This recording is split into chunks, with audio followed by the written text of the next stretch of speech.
everyone. Welcome to the PC Gaming Show 2022. I'm Day 9 still. Day 9. Hosts, joined again by the amazing Mika Burton. Hi. While we may look like elaborate Unreal Engine renders, we are here in the flesh, as is the hardware, bringing you the best and brightest in the world of PC gaming. Over the next 2 hours, we are going to showcase a metric ton of killer upcoming PC games. Wait, how long? Premieres, Hour? exclusive Okay. interviews, and a It's not few bad. surprises along the way. And you, the folks at home, might even be able to win yourself a fancy computer if you play your cards right.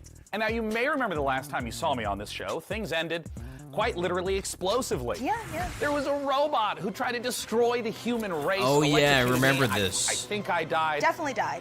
Either way, I'm not really sure. It was standard robot apocalyptic stuff, just minus the overbearing anime dad and existential crises. Yeah. 2 Well, hours? actually, what Oh. happened to DevBot? Anyway, wasn't he Jesus. supposed to come back for this show for Yeah. like Revenge of the DevBot? Ah. Well, he's dead. Oh. We melted him down to try to make our own graphics cards since they're still hard to find, and I would say he's in a better place, but I played Cyberpunk 2077 and he's not.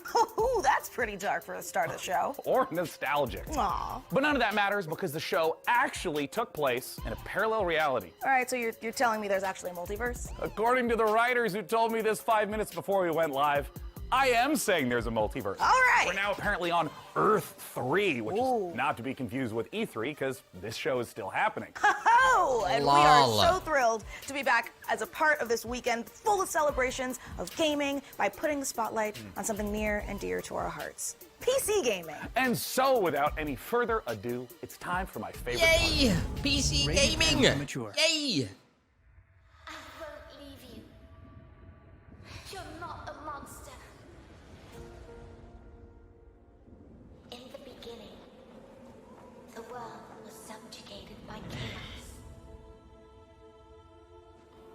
Endless droves of horrors trespassed into the world. And so came the solstice of souls. I've seen that sword somewhere before. Something's coming.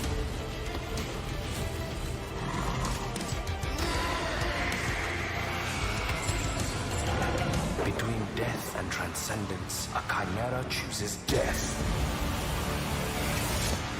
Show us what you've got!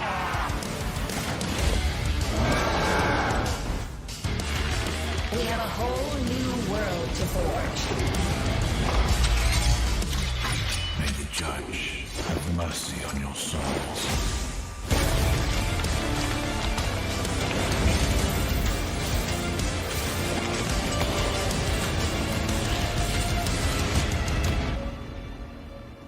Sister, You're here with me. I always will be. As long as we are together, we're not going down.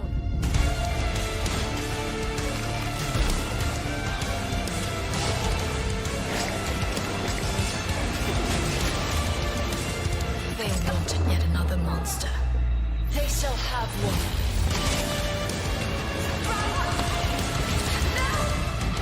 You must resist it!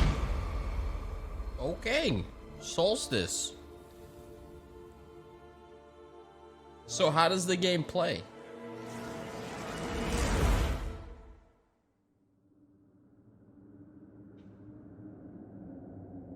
Yeah, I mean, like, yeah, could be good. They already showed gameplay? Oh, they did? Sister! Oh, early PC demo access. Oh, yo, Clyde's new game?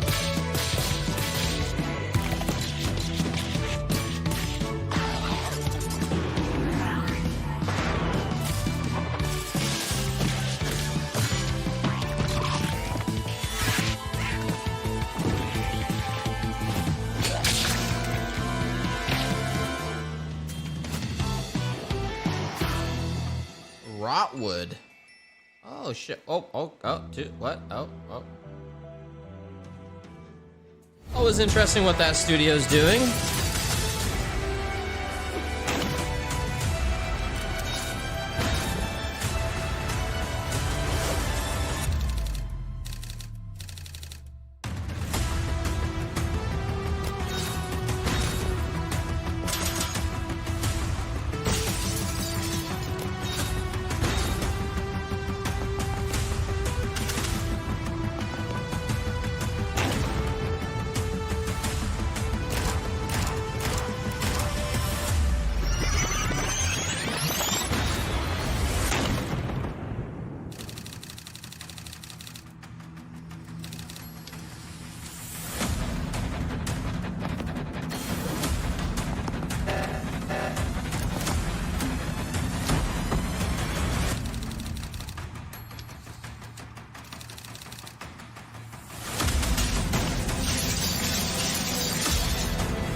Chat, this one's all yours, guys.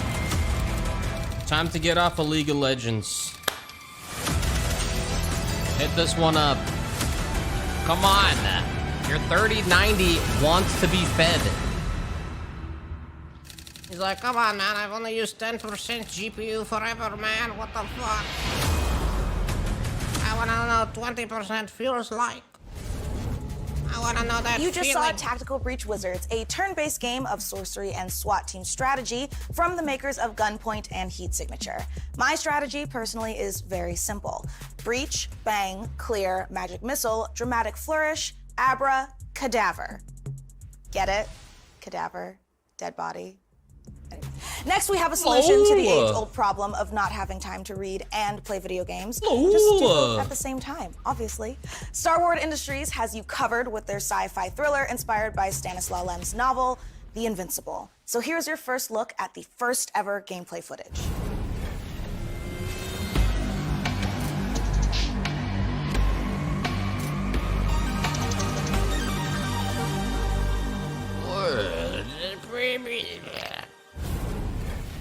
You.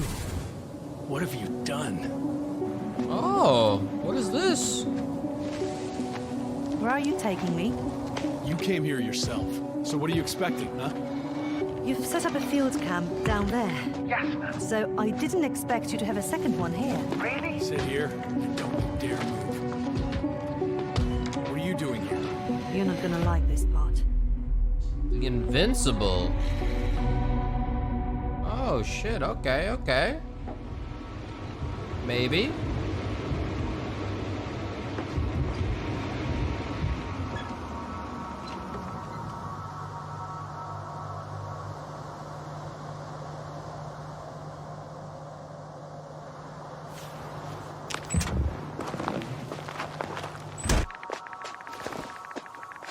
Oh my god, The footsteps? radiation It's level space. is growing rapidly. It's starting to get space, interesting. Idiot. I'll pretend I didn't hear that, Doctor.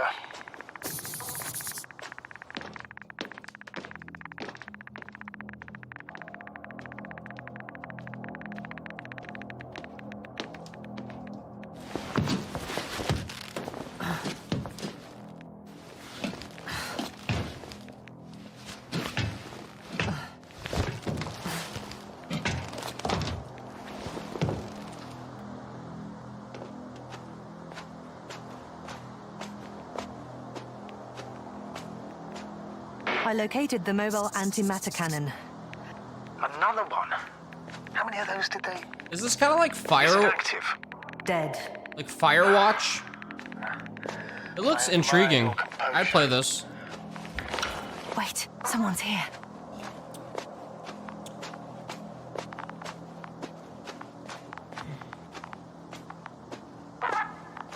Astrogator, they're dead.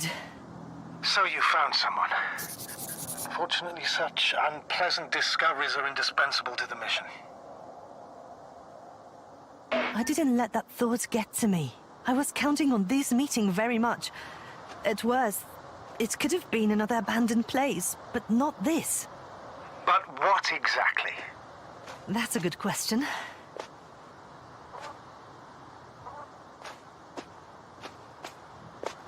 Wait, based on a really good novel? Oh, wait, it's based off of a book?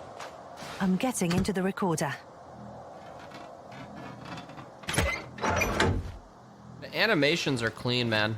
It's always nice seeing that shit, you know? Satisfying. What do we have here? Uh-huh. They made their way through with a beam of antimatter. How subtle. Did you locate this passage?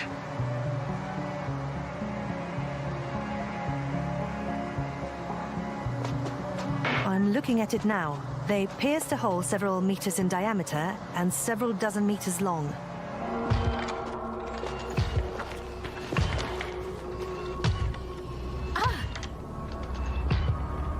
What? Yasna, do you hear me? Yes. My head feels like it's bursting from pressure.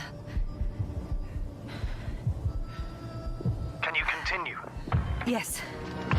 I'm better now.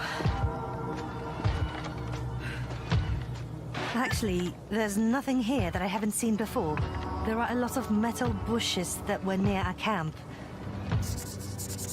Oh, those are The metal. lower parts of the bushes are, how to put it, fruitless. So they came to pick the fruits.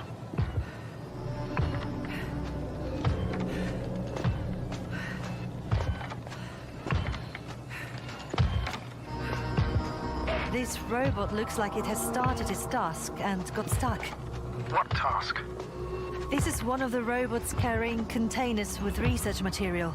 It took the container, but never left that place. Why do you think it's stuck? Well, it goes in circles using the same path. The robot's gone, You must have broken his loop. but I didn't. Well, he must have done something. Never mind. Follow it.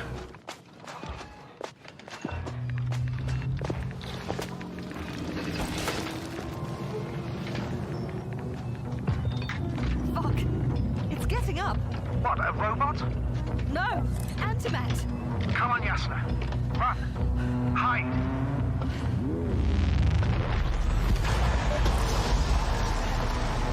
Yasna, Rip. are you alive? Yes, it's fucked up the robot. More than fucked up, it's only his feet.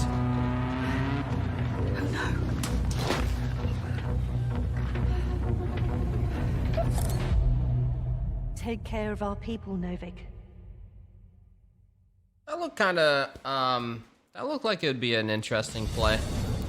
It's time to take a pit stop at the nearest dungeon to prove that chivalry isn't dead. And if you think I emphasize those words weirdly, you're right. And it'll all make sense momentarily when you see these next 4 games, especially when you hear from our friends at Tripwire Interactive. Roll that beautiful footage. Oh, this is a Shiv update as well. Nah, you don't have what it takes. You'll be back here too scared to try again. Cause the dungeon will turn you into lunch meat. Unless you're way tougher than you look. Yo, got Day 9 the is guns, literally a legend, you the fucking turrets, zoomer bitch. The upgrades. But what you really need is guts and skills. Grab your posse and say your prayers. Oh yeah, they showed this game before. This game has a cool style about it. Be the first to play. To die. To give your feedback. Oh, I love giving my feedback. I always give have my what it feedback in my favorite streamers' Twitch chats. Oh my god. Oh my god, I love giving feedback. It's so, I know, it's so valuable to you.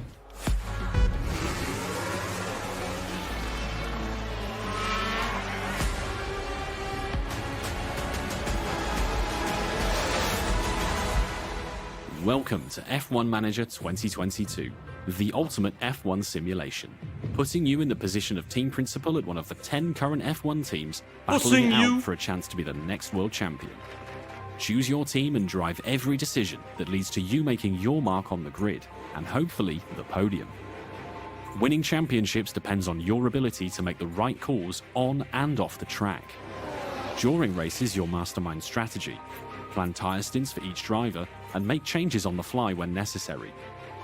Issue driver callouts, such as instructing them to attack or defend, manage their tyre wear and battery usage, or even to avoid battling a teammate, all while reacting to dynamic events like race incidents and fluctuating weather and track conditions. Jesus. Between race Fuck weekends, no. you'll control every detail of your team from All your yours, state-of-the-art chat. headquarters.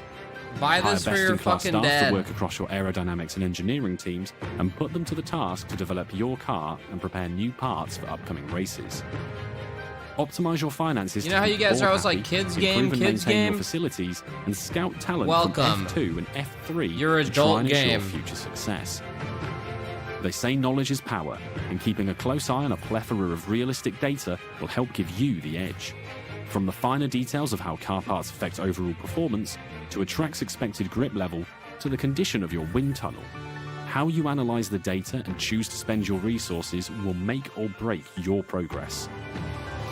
You'll find depth and detail in abundance, even down to real-world team radio messages between drivers and engineers, and race commentary from David Croft and Karun Chandok, while broadcast-style presentation showcases 2022's striking new car design with real trackside and onboard camera angles. The sleek management menus and intuitive controls will drive the immersive F1 fantasy home as you plan and execute the perfect strategy in F1 Manager 2022. Pre-order the digital version now for early access from August 25th. I'm so excited for you guys. Finally, your adult game is here. Hey everyone, after 1 year of Chivalry 2, we've more than doubled the size of the game, and now we're excited to bring even more knights onto the battlefield. Because today, right now, Chivalry 2 is out on Steam with crossplay between all platforms. This is our biggest update to the game yet, and it brings players to an all-new desert theater of war, and best of all, brings us horses into Chivalry 2 in mounted combat. We want to thank our community for making the game the success that it's been so far, and if you haven't played it yet, now is the best time to check out Chivalry 2. Take a look at our new trailer that shows off the new update and its Nosian invasion.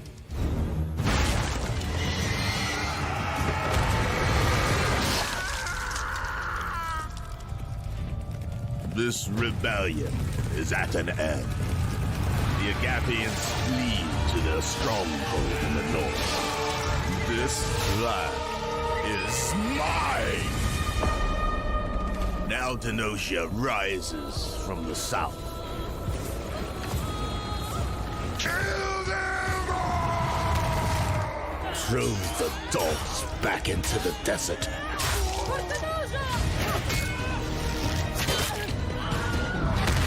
Their forces will crash and break against the bulwark.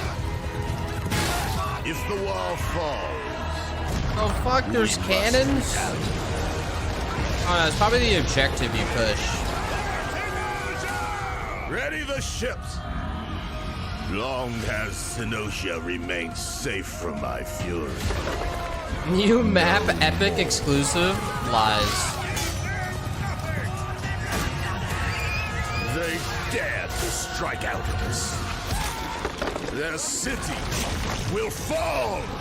Their people will bleed. Their knowledge will burn. My reign will never end. Goddamn, buddy. Oh, yo, is this crossplay? I forgot. Hi, everyone. I'm Phil from Sweet Bandits, live from Quebec City. Really glad to be here today for the PC Gaming Show. We'll be showing the first trailer for our game, Deceive Inc. It's a multiplayer competitive spy game where you get to use social stealth, high-tech gadgets, and powerful spy abilities to try and get the upper hand. We've had the chance of working with Tripwire Presents on the project, so this is only the beginning. Please follow us on social media at Play Deceiving to learn more. We'll be releasing the game in early 2023 on PC, Xbox Series S and X, and PS5. Thank you so much, and let's enjoy the trailer. Good afternoon, agents. Your mission is simple. Infiltrate the frozen coral underwater hotel and retrieve the blueprint of a powerful weapon. As you know, Deceive Inc.'s company policy is to deploy multiple agents to ensure the mission's success. But only one will get the paycheck. Do whatever it takes, agent, and be careful out there. Try your best. Let's see if it's enough. Booyah! Ka-ching! Oh, come on. What They the can't hell? be this fast. And they thought it was secure. In the end, I am victorious. They're really not gonna make it easy for me. Gotcha. Is that it? Right on target. Outskilled and outgunned. It can't end like this. Target acquired. Moving to rendezvous point. All done. Really? Mission complete!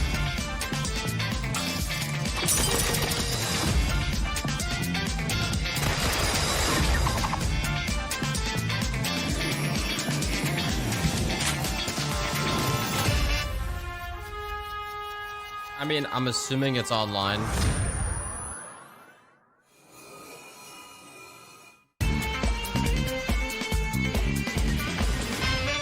I mean, shit, I guess, maybe. Could be fun, Let me could be ask fun. you something. Do you ever have a reoccurring dream that you really wish would come true? I mean, mine personally involves a flight of unicorns and a Valkyrie army on Pegasuses, but you know, yours may be different, but you know, somehow I doubt it. This year, we've partnered with the PC builders at iBuyPower to bring a very different dream to life. My dream PC. Unfortunately, there's bad news for me. I don't get to keep it. But very good news for one of you. We're going to be giving the entire contents of this room away to a lucky winner watching the show. So let's dive in and see what's up for grabs. The beating heart of any PC gaming dream room is, of course, the rig, so let's start there.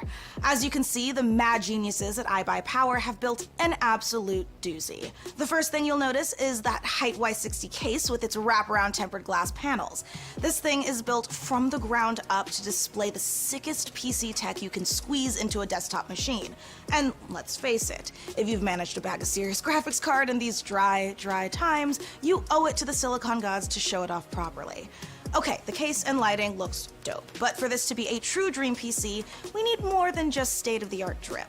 Luckily, the substance matches the style. So let's check out the guts of our dream PC, and trust me, there's plenty of power crammed in. The big question, though, is what pixel pusher iBuyPower has used, and you won't be disappointed with an overclocked RTX 3090 from Gigabyte, right? This 24GB monster of a GPU packs the cooling to stay chill and the power to smash through any game you throw at it.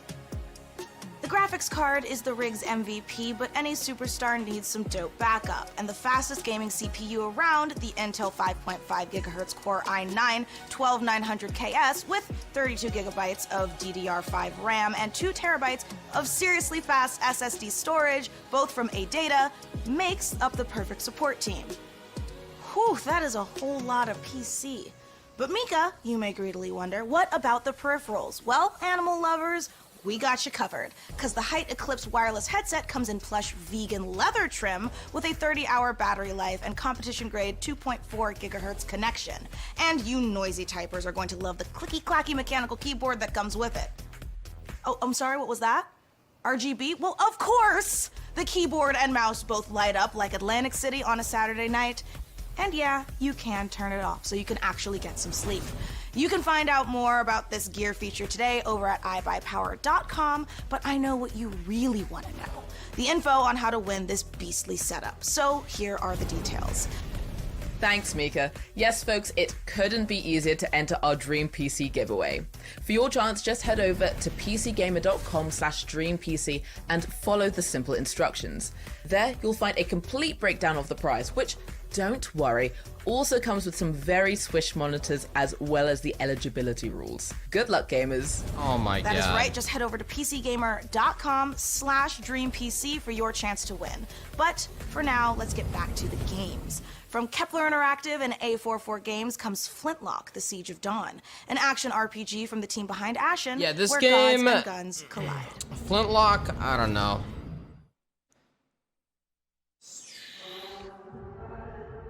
When the gods first emerged from the great below, we saw them as saviors. This looks like the same trailer they showed at Xbox. Instead, they unleashed a pestilence on our world. No one yet knows if you can kill a god. I, for one, intend to find out.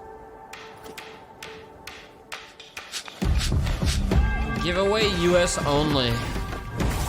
Are you surprised? It usually is.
Yeah, I'm good, man.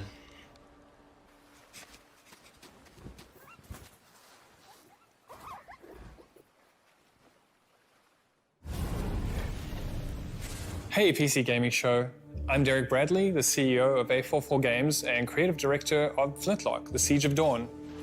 Flintlock is set in a world ruled by old gods, and so as humanity, you now have the power of black powder and bombs and flintlock rifles to finally overthrow the gods and take the world back. You'll play as Nor, a Blackstream sapper, one of the elite explosives experts of the Coalition forces. Nor herself has a personal vendetta against the gods and will stop at nothing to get her revenge. But you won't be going it alone. Where Nor brings firepower, her fox-like companion Enki brings magic to the battlefield. You will have to master a combination of axe combat and gunplay, while your companion Enki uses his magical powers to disrupt enemies. We can't wait to show you more of Flintlock before it's released next year.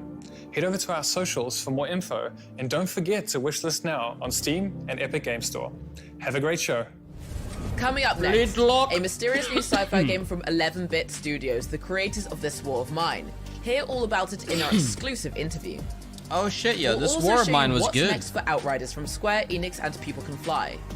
Plus, if you look back on high school and think, you know, those 4 years would have been better if I was fighting literal demons, you're definitely going to want to study up on our next world-exclusive independent game inspired by the Persona series. So I know what you're thinking, and the answer is yes. It's time to talk about The Alters, the brand new game from 11-Bit Studios. The Warsaw-based studio made us cry in this war of mine, make difficult choices in the face of climate apocalypse in Frostpunk, and battle encroaching corruption in Children of Morta.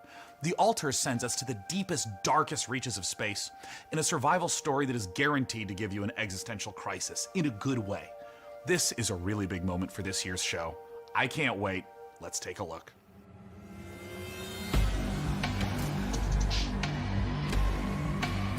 Are you getting a mana credit card? Nah, man, I'm good. Oh shit, bro. These devs took a fat change. And Frostpunk? What the fuck, bro? Very different game from the studio.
What that says.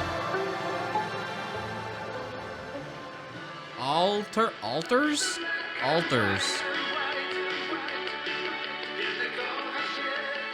I mean, yo, the devs have made awesome games, so I'm curious.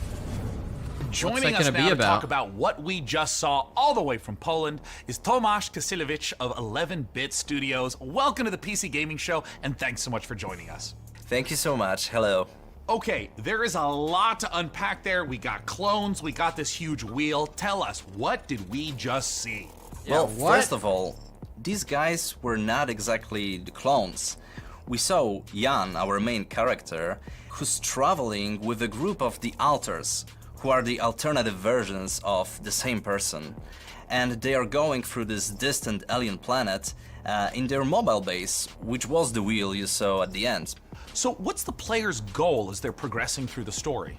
So you are a space builder stranded on this distant planet, and your goal is to survive and find a way back home. But the thing is, in order to do so, you need to create those alters, as each one of them have different set of skills and character traits. So these are things necessary for your survival and finding a way back home.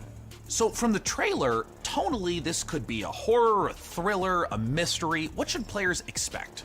Actually, there are bits of everything you mentioned. Like, there is this mystery as we're looking deep into the soul of the character, but what you find there can also be pretty scary. So there are those beats of psychological horror and drama.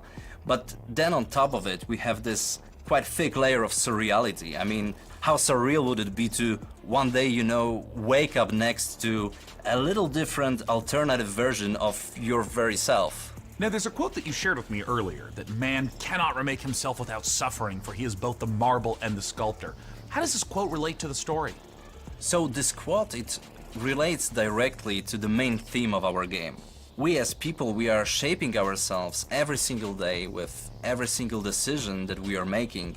This process, the whole process of becoming who we are, it can be quite painful at times.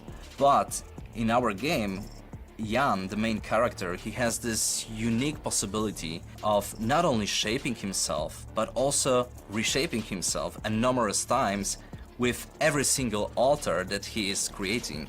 Do you see this as more of a classic sci-fi story, something like a Ray Bradbury work, or is it something more contemporary? Well, it is very classic sci-fi in a way that we are taking a relatable topic and we are using the sci-fi theme, we are using the sci-fi setting to look at it through the magnifying lenses. But then when we're choosing the tools, this is a very contemporary game and we're taking advantage of what video games are as a medium. So we're using tools like systematic design and non-linearity in order to put the players in the middle of the experience and in the end allow them to create their own stories inside the game. I wanted to ask a little bit about the relationship of your previous titles to the alters, whether there's any narrative or themes or even just influence that those games had on this one. Well, the I didn't know they did Children of Morta. 100% I thought it was just our this game, War of 11 Mine. Studios game, and it's created in line with our And meaningful Frostpunk. entertainment philosophy. So it's a game we hope that it will make you think even after you stop playing it. This War of Mine was this first huge milestone. It paved the way for all the future titles. And with Frostpunk, it was taken to another level with the strong focus on the emergent narrative. And now with the Alters, we want to follow that path, but we also really want to push the boundaries even further and expand on how we approach meaningful topics inside the design of our games. Thanks so much again to Tomasz and the whole team at 11-Bit Studios for joining us this year. And while I try to find enough Rapidium to make it through day 1 to 8, let's head on over to Mika Burton and keep things rolling like a massive space station. Thanks, Day9. Honestly, I need to look into getting myself cloned so I can make time to play all of these awesome games we've seen so far. But I'm also legitimately worried about having to eventually fight my clone in single hand-to-hand combat when they steal my life, making me wonder if I was the clone all along. Is it really worth it for video games? Yeah, no, it's totally worth it for video games. Anyway, that's a problem for future Mika. Present Mika is much more interested in what you all have been saying about the show so far. So keep letting us know your thoughts by using hashtag #PCGamingShow on all platforms. Now, let's get back to the real reason all here. Cloning. I mean video games. Video games. Video games. What is this? Oh, Outriders.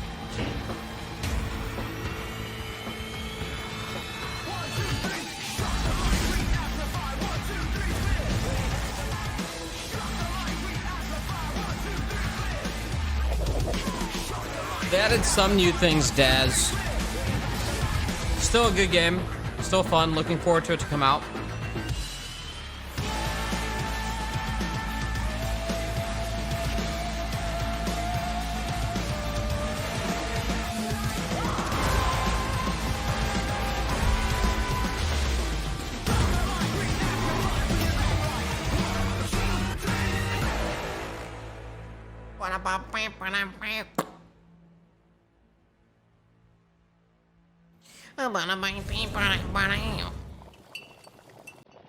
Oh yeah, this game was pretty cool.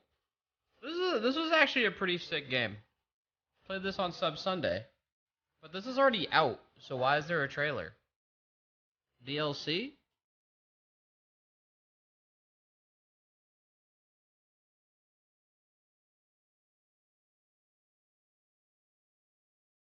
Oh, was it only early access? Oh.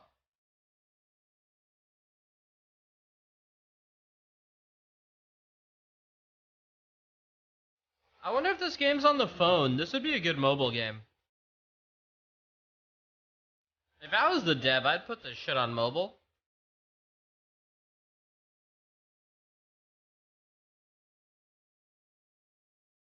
It's just like a really cozy game to play. Leaves early access fall 2022. Sure. When Tiny Build lets you open your own medieval potion shop, you get hailed as a master alchemist. But when I do it, I get a sternly worded letter from my landlord about how my cauldron violates our lease agreement.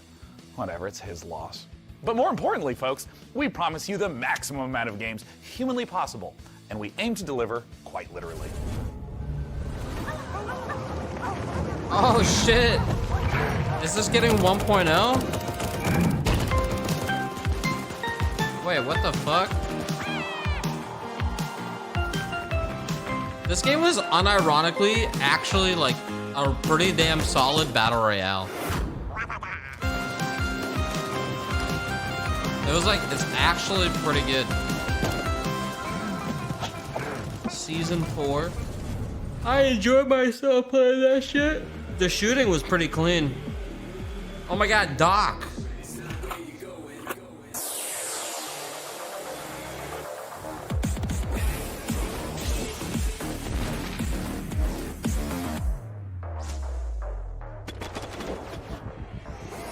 Heads up, I put the pedal down. Ops out while wait, I'ma get them now.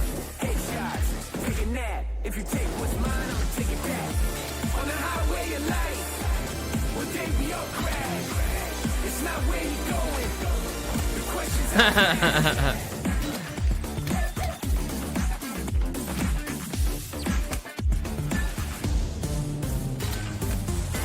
Alright, alright. Goddamn.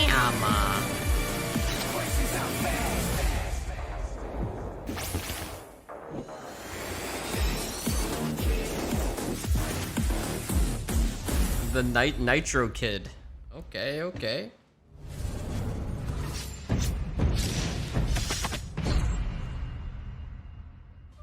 Before your eyes lies the Celestial Islands, a world of peace above the clouds, protected by 4 great houses.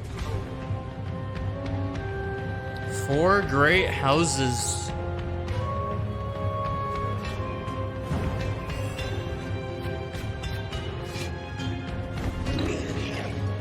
Man, I'm so burnt out of card games personally. I can't do card games unless they do some like crazy new shit. Nah.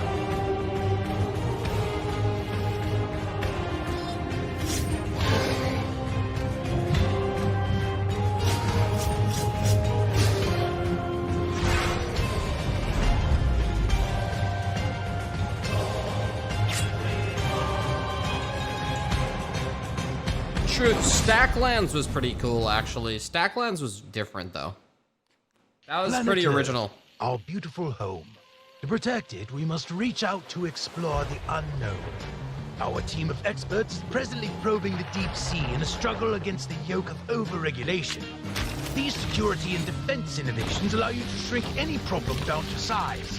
We surge forward, obliterating the enemies of progress, but we refuse to let these victories go to our heads. We are the future. We are Ozine. What the fuck? Killing Floor And DLC? now it's time to give you an exclusive briefing on what's next for one of PC gaming's titans of modding, simulation, and scale, Arma 4. Whoa. Last month, developer Bohemia Interactive kicked things off by releasing Arma Reforger on Steam in early access. Okay. This playable prototype will be a foundation for Arma 4. And with it playable on Steam now, we have a ton of questions about the future of Arma. I mean, after all, this is the series that helped birth the survival genre through DayZ. Oh, and also this other little niche genre you may have heard of called Battle Royale. To help us peer into the future for this project, we've got none other than Bohemia Interactive. Thank you so much for joining us. So as of right now, Arma Reforger has been out for about a month. What is it that you've been learning or seeing from players? At first, we've learned that players like Reforger a lot and they appreciate the work we've put into it. We also realized they like modding a lot and they review this as a key quality of our games. And we were very pleased by the reactions of both our community and the new players who immediately started flooding internet with videos, playthroughs and praise of our new technology. So we are very glad that the reception was so good. So there's no doubt players who have been longtime fans of the franchise stepping into Arma Reforger, and I'm curious, what were some of the big challenges of We've rebuilding learned our that players specific do not Arma like feel lag? from the ground up in this brand new engine? Well, it's a very tricky subject because even You are internally surprised? it's an ongoing kind of fight. So I'm myself very much on the very purist side of things. So no HUD, no save games, no superficial helpers, and this fight can get very intense even in-house. So I'm the real Arma purist and I'm on this for 25 years now, so I will keep fighting, but obviously this is part of the fun. So there's always never-ending battle. I think 2 years ago we really struggled to keep it Arma and even internally preserve our own standards, so do it our own way rather than replicating what's maybe normal in other games, because our goal is not to make the same game as all other games. So our goal is to remain unique. I'm curious if you can speak to what the main goals of Reforger is, because it's a little unusual compared to other releases. I mean, for instance, how much content should a player expect if, say, they've been playing Arma 3 for years?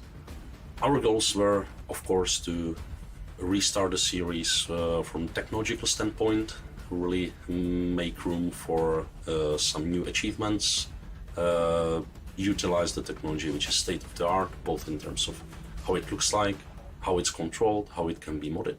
It's important to understand it may look as a kind of normal game on the surface, but there's a big system behind it. So just the tool suite is a massive tool suite, never tested by a large public. So it's a premiere of a tool suite. And these tools are being built for nearly 5 years now. So we really need users to start using them to keep improving and continue building it.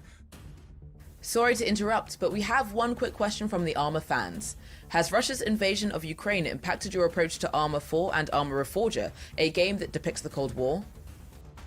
Well, yes, because it's extremely close to us. We even live in a way very nearby, so definitely. On the other hand, we started work on this many years ago, so the direction was set before. But we always approach conflicts and armed conflicts with a great level of respect. We're still at the beginning, but we definitely would like to continue in our exploring this serious theme. Arma, as I see it, has always been a bit more of a anti-war game. It's an entertainment product. That's fair thing to admit. On the other hand, given the topic, given our, let's say, maturity and long time we've spent on it, and our ambition to portray it as a all very complex and gritty thing, I would like us to contribute by not just entertaining people, but also educating them on the subject. This was the whole point of starting the cooperation with the International Committee of the Red Cross, and I believe we have great potential, big responsibility in this era, and a very important chance to contribute at least a little bit to the good side of things. This would not be an interview about Arma unless we were asking about modding. I mean, so many amazing games and genres came from Arma mods, so I gotta know what's possible in Reforger that wasn't possible in the past. Now with this technology, it's possible to create entirely different things, like entirely different games. it has so many variables, but the beauty now is that much more of it is user accessible, unlike the previous games. Add more cars like that. So people can easily digest how this is constructed in our workbench tools. So unlike previously where it was more hard-coded in the C++ engine, so now they can check the data of every single element of the game and go much deeper than in previous games. So this will be super exciting. Now, I wanted to ask a little bit about performance, because anyone who's played Arma knows that it can get really challenging to get a good frame rate in those massive multiplayer matches. So I'm curious, what expectations should players have about performance leading into Arma 4? Arma 3 was built on foundations laid down in times of single core and no GPUs, basically. So this time much more computations and intensive rendering things can be done directly on GPU, but it required completely a new approach. Again, we are in the beginning and we know that there are problems, there are difficulties, but we are solving them one by one. We are really gathering community feedback and even our own definitely feedback, so we are moving things forward. And yeah, it's about optimization. It's not that much about FPS, but also for like network traffic, for instance. When you have this massive multiplayer game, it's a huge challenge. Server performance, of course, and all the technical things. So we are moving forward. Please, thank you so much please again, no more Bohemia desync. Interactive, for giving us the inside scoop Please. on both Arma Reforger and Arma 4. Now, you don't go anywhere, because here is what's around the corner. Hey everyone, thank you very much for the invitation, Mika. I'm James, and I can't wait to show you everything that we've got prepared for you today. So it's been a crazy couple of months for everyone here at Shiro Games, with Dune Spice Wars marking the most successful release in the history of the company, and it's entirely thanks to all of you. But today, let's look at Dune Spice Wars multiplayer mode. Up to 4 players can go head-to-head and free-for-all, 2v2, all work together in co-op against AI opponents. We're introducing new synergy systems between factions that will open a vast number of strategies to help you crush your opponents. Multiplayer will be available in Dune Spice Wars very soon. After 5 years and nearly 3 million units sold, Northgard's story finally continues. In a new chapter set shortly after the events of the first campaign, Ragnarok has decimated the lands of Northgard. Long-standing alliances have been broken. Violence and betrayal now plague the continent. Forced to depart what they once called home, our heroes arrive on unknown shores and find themselves confronted by unfamiliar faces in a dangerous new realm. This Northgard expansion arrives this winter. Northgard. Yeah, didn't I play this and for shit? all of our War Tales players out there, Cooperative is finally coming to our open-world tactical RPG. You share food, gold, and camp with your friends. But you can split up to cover more grounds. Before every fight, devise the perfect strategy to overcome any threats that may stand in your way. I did? But be careful in your approach, as one wrong move may War lead to your group's Tales. demise. The co-op update will allow you to play between 2 to 4 players, and it will be available this summer. That game looks like it could be kind of cool, but yeet. So a few months ago, we announced Shiro Unlimited, a new publishing label created by indies for indies, and we are very proud to announce 2 new titles coming from the Shiro Unlimited family.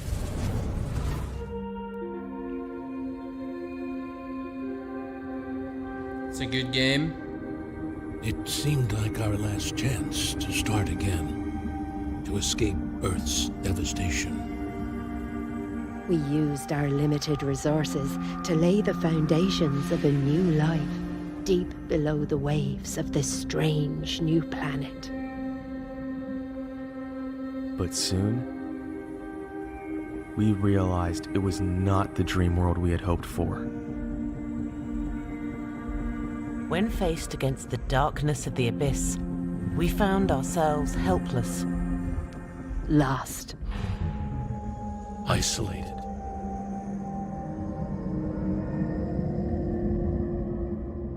Abyssals. Oh, shit.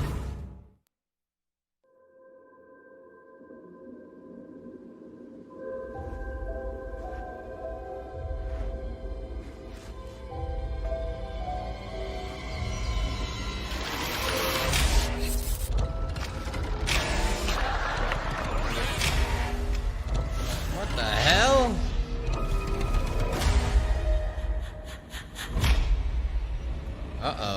Reminds me of like Graveyard Keeper style.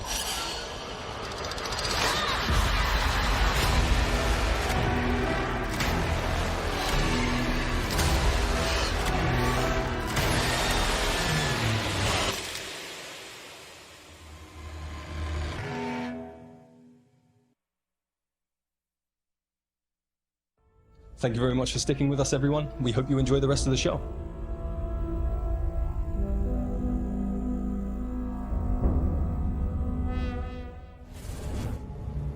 You just saw why you were exactly right to be afraid of the ocean in Abyssals. And you confronted your inner demons in the retro dream horror of Decarnation.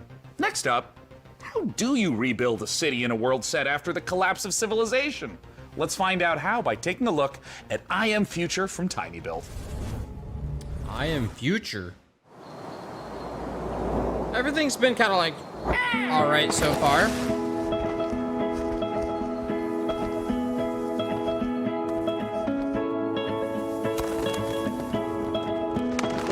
Nothing like holy fuck.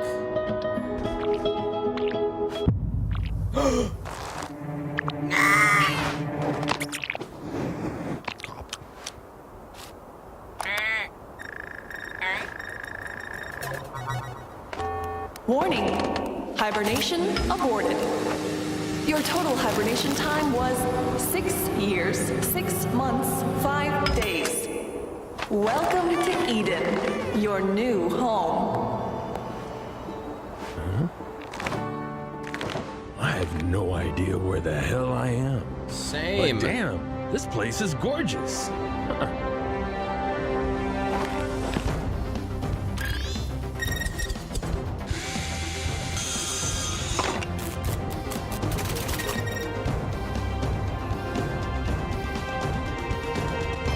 I Am Future?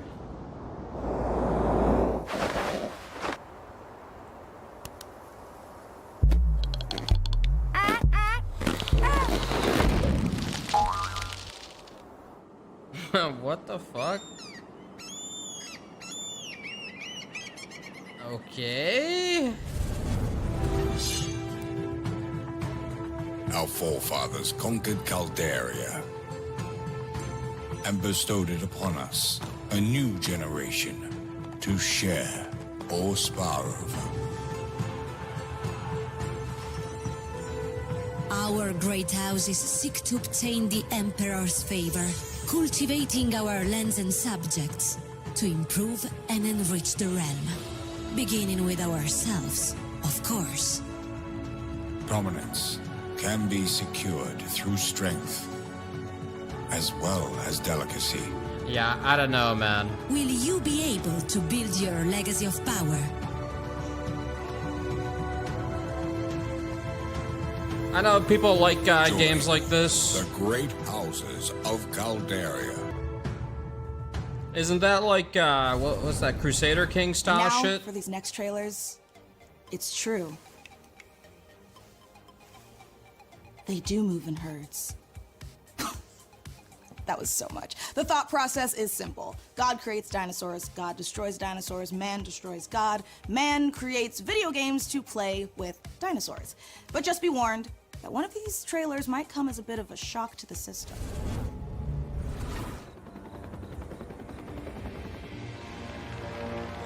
This game's like alright. I'm surprised they made a sequel so quick. It didn't seem very different from the first one. Maybe I'm wrong, but...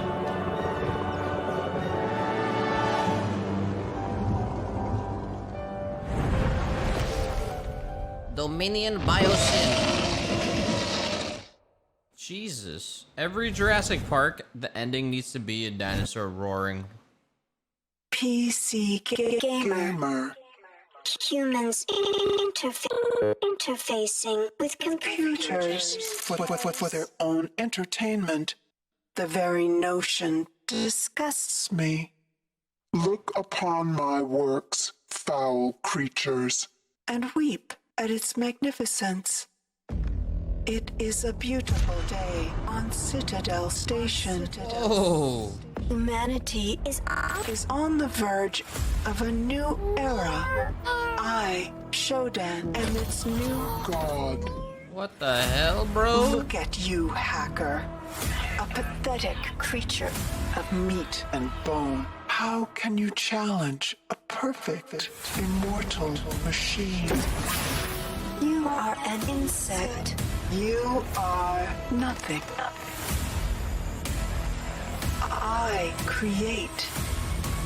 I iterate. I fuse flesh and steel into perfection. Oh my god. She seems nice. My children, hacker. Their blood is on your hands. You will suffer for your transgressions. These are my avenging angels, and they will have retribution. This is when Alexa takes over everybody's household. Oh wait, System Shock. The fuck? What an incredible and frankly horrifying trailer. Developed by Night Dive Studio, System Shock is the return of a beloved, acclaimed sci-fi saga.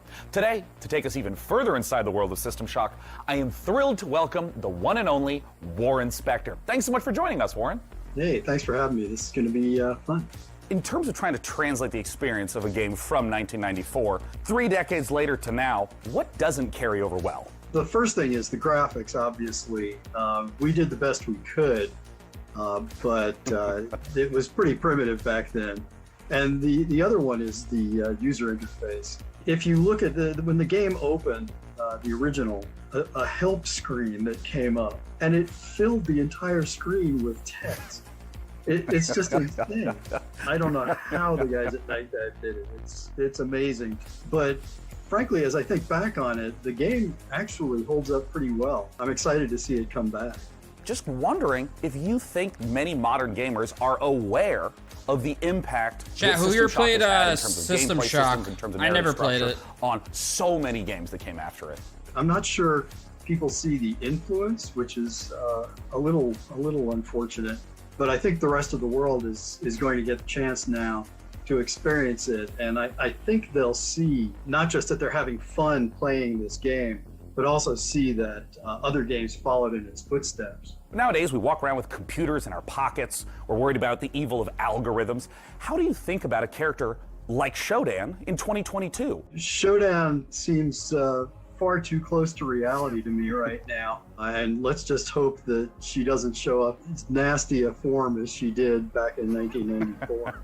Well, Warren, I wanted to thank you so much for joining us. And I want to let you know I cannot wait to return back to that world I played and enjoyed so much as a kid. Cheers. Hey, I can't wait to return to that world. I forgot right? Basically, fans know way more about the game than I do now, so it'll be a new experience for me too. Thank you so much again, Warren Spector, for joining us to talk all things System Shock. I personally can't wait for the game to come out, though. It might completely ruin my sleep schedule, but before I spiral further, here are some more games to cram into your eyeballs. Since the first pioneers more games. More. Every generation has upheld the solemn promise of our forefathers that the rise of Titan would forever be without misery or bloodshed. We seek nothing from the solar system but a lasting amity of reason. Starfield 2? To see a war under any pretext would bring ruin. They decided to skip the first one. Any victory achieved through that deepest expression of human unreason would be as devastating as defeat. We have but a singular purpose: to establish peace and security for all mankind. The war between Mars and Titan devastated our solar system. Lead the survivors to Demarat, where you will continue Falling Frontiers storyline campaign in orbit of an alien star.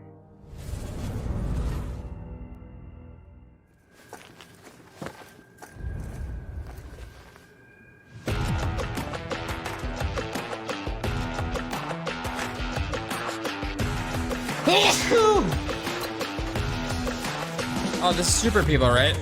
Yeah, same trailer.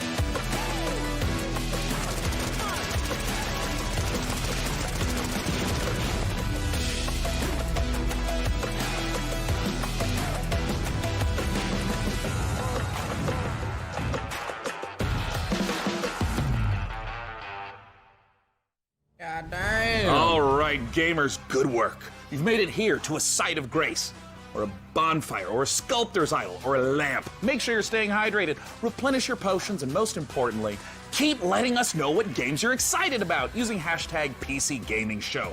I mean, personally, I can't wait to play The Altars. Ah, good. Now, Altars we're all does look rested up, good. feeling good. It's time to enjoy a slice of that lovely Probably one of the cyberpunk best life, ones courtesy of Nivalis, and experience the announced investigative today. horror of immortality, the latest from the mind of Sam Barlow. Well, during this presentation.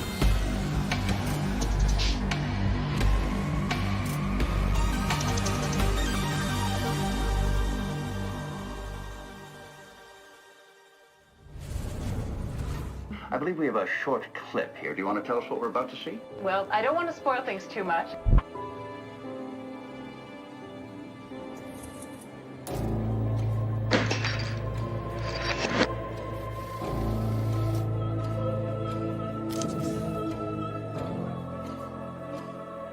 Does this work as a confession? Oh, it's one of these games. Good work.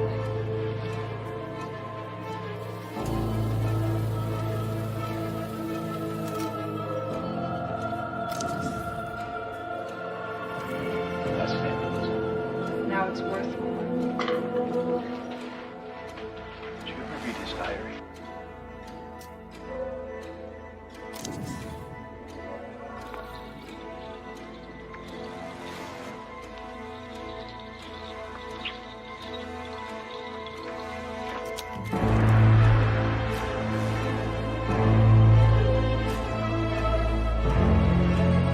Oh, God.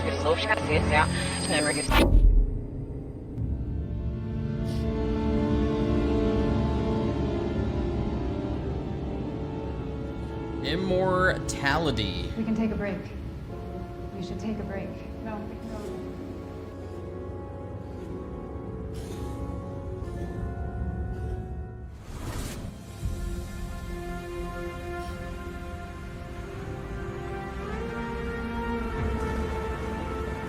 Inlands 505. Hey, boss. Time to wake up. We got customers waiting. What do you mean you don't know where to start? Let's clean this place up. Move some chairs and tables around. We can make What this the hell? place shine again. If the weather gets bad, we can grow some veg in the greenhouse. Once we start making real money, well, then you can rent that fancy new apartment in Midtown. So make friends, make enemies. Give customers a route, just turn on the old charm. Or water down their drinks. I'm not your conscience. This is a world to explore, to make stories. Your stories. You ever look up at the clouds and wonder what's up there? Well, if you dream big enough, maybe you'll find out. Maybe we all will. Welcome to Nivalis. Nivalis, huh? I mean, alright, maybe. Hi, I'm Marco. And I'm Roman. At Ironlands, we are big fans of cyberpunk fiction and games, but we have our own ideas of what a cyberpunk world can be. This is a game in which you manage your restaurant, bar, or nightclub, take care of your staff, make deals, farm, and experience the stories of the people you meet. Or maybe you just want to take the day off and go fishing at the docks instead. Nivalis primarily uses voxel art for the environments. We spend lots of time creating a unique atmosphere with high levels of detail and dynamic elements. We are excited about the cyberpunk world we're making, and we can't wait to see the choices you'll make and how you'll choose to live your life when you come visit us in Nivalis. You can wishlist Nivalis now on Steam and the Epic Game Store.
Like into the breach. Yeah, I see that.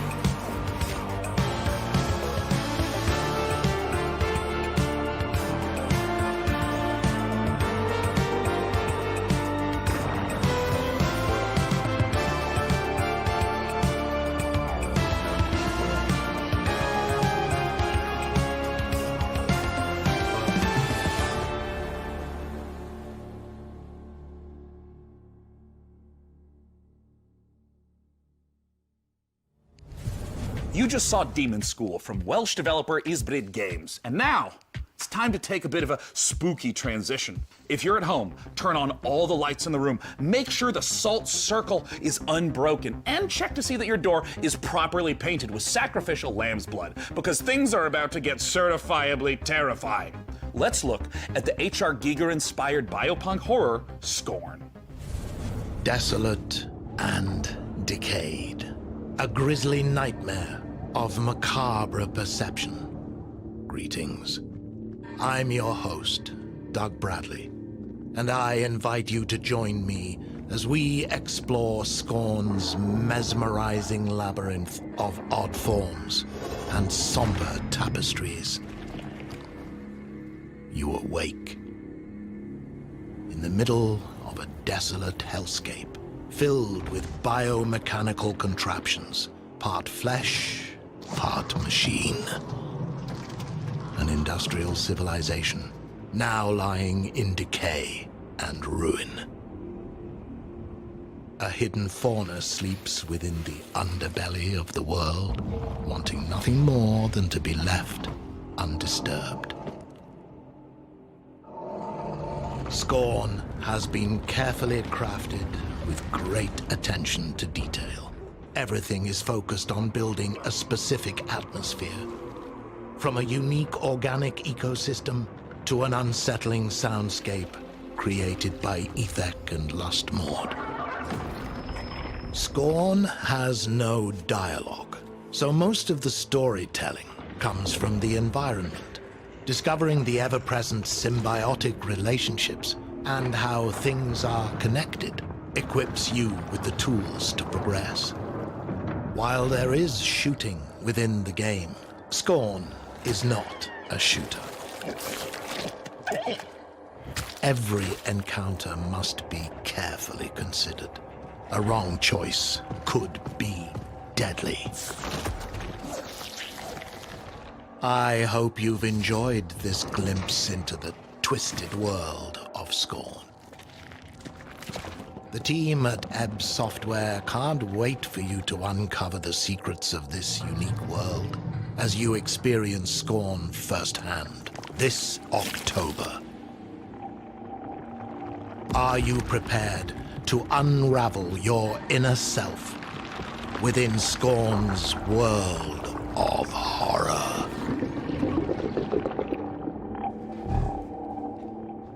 We already knew Scorn was dropping, boys. It's already on the wish list. But I'm down for that shit. Now, That's one of the ones I'm definitely looking forward to. Harvesting melange and trying to figure out how to pronounce Quisatz Haderach. It doesn't matter. I'm equally ready to turn hordes of Tyranids into a Jackson Pollock painting in Warhammer 40k Space Marine 2. In this brutal third-person shooter, you once again step into the oversized power armor of Titus, an elite Primaris Space Marine in a galaxy immersed in an new footage? war. No way. To take us further inside the grimdark, I am joined by Tim Willits and Oliver Hollis, the creative director, on Warhammer 40k Space Marine 2. First of all, thank you so much for joining us. Yes, thank you. Thanks for having us. Good to be here. Now, Tim, I want to start with you. You previously worked at id Software on Doom. How would you say the Space Marine compares to Doom Guy?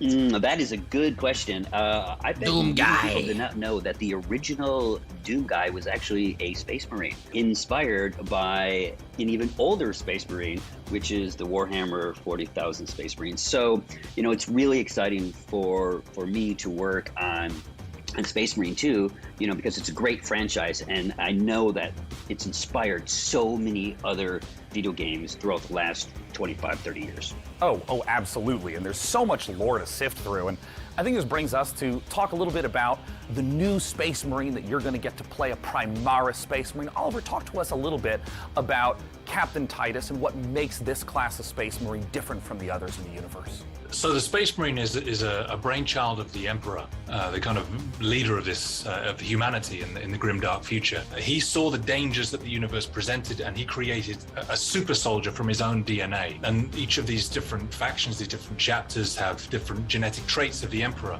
But what makes the Primaris different is that a guy named Belisarius Cawl, the Emperor's kind of chief scientist, went back, did some digging in the old data, and found a way to enhance the qualities that a Space Marine has by installing new devices, new kind of bio implants in their body.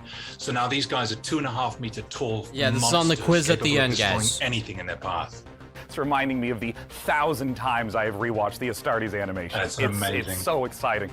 It's so exciting that we now get to be in that position to play that kind of character. And in the trailer, we saw a lot of Tyranids. Are they the main enemy that you're going to be against? And if so, what makes them such a compelling foe? In this particular game, the Tyranids are the main focus, and what makes them compelling is that they are extragalactic locust-like creatures. They've come in from goodness knows where. They spread like wildfire. They devour everything in their path, and they leave nothing in their wake. So one of the great things about the Tyranids is they come in the thousands, and our proprietary engine, the Saber Swarm engine, can deliver these epic battles. Now we will have thousands of Tyranids, and you will rip and tear through them all. I mean, that is so thrilling, because this is the sort of thing that older games couldn't even hope to do.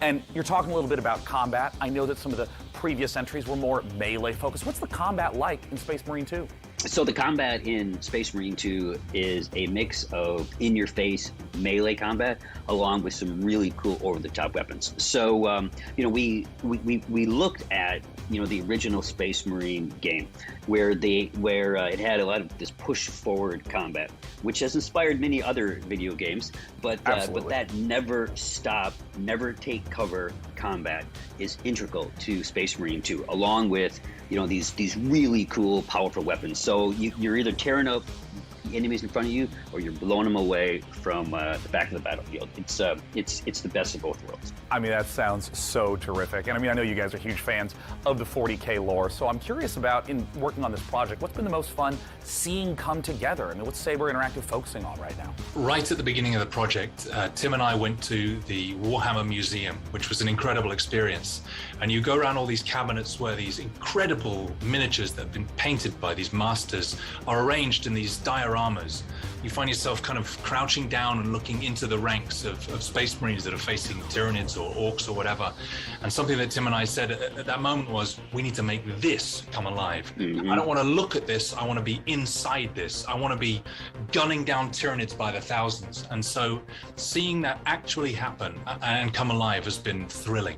am I going to feel like the characters in the Astartes animation? Because if so, then I'm buying the game immediately. Even more so, when you're wielding one of those massive weapons and you're faced with 1,000 Tyranids who all want to eat you alive, and you're just letting rip and you can see shell casings bursting out of these massive weapons one after another. The sound, the gameplay, the way it feels, more gameplay, no to description. make you feel like the most powerful warrior in the universe. Well, perfect. That answers everything. Thank you so much, Tim and Oliver from Saber Interactive, for joining us. I can't wait. Warhammer 40K Space Marine 2 comes to PC, PS5, Xbox Series. Yeah, once X it, no and dev's gonna be like, S. this game, Now, you next, know, fucking sucks. We have a few more surprises Coming for you out up the in 2 sleeves of our months. proverbial power armor. Whatever, First, there's fucking aliens, they D6's suck. homage to the golden days, or should I say, golden eyes of 90s console shooters, and an atmospheric sci-fi adventure on the Red Planet from Frontier Developments and Kyoken Interactive. Let's take a look.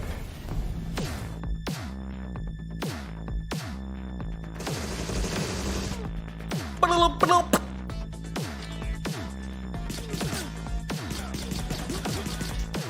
the hell? Yeah, it reminds me of GoldenEye a little bit. Even the music.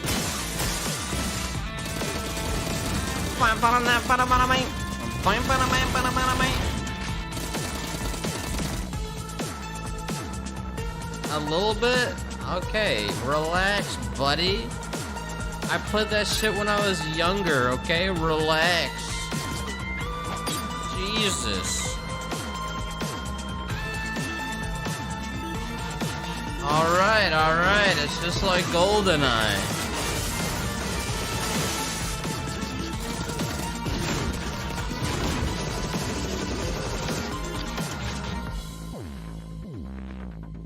Spies never die.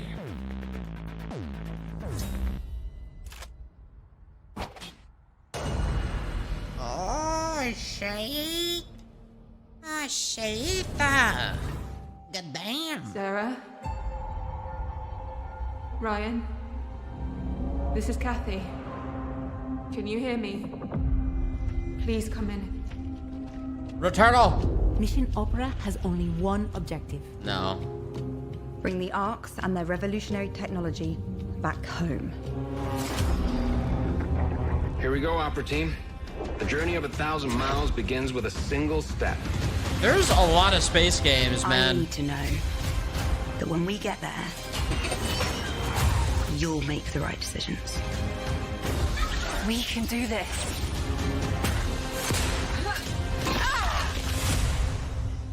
What do you expect to find on Mars? Deliver us Mars. Okay, bro, okay.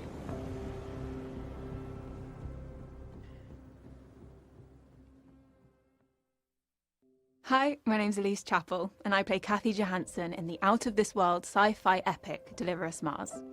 Join Kathy and the crew of the Zephyr on an unmissable adventure as they journey to the Red Planet to recover technology vital to the survival of Earth and humankind.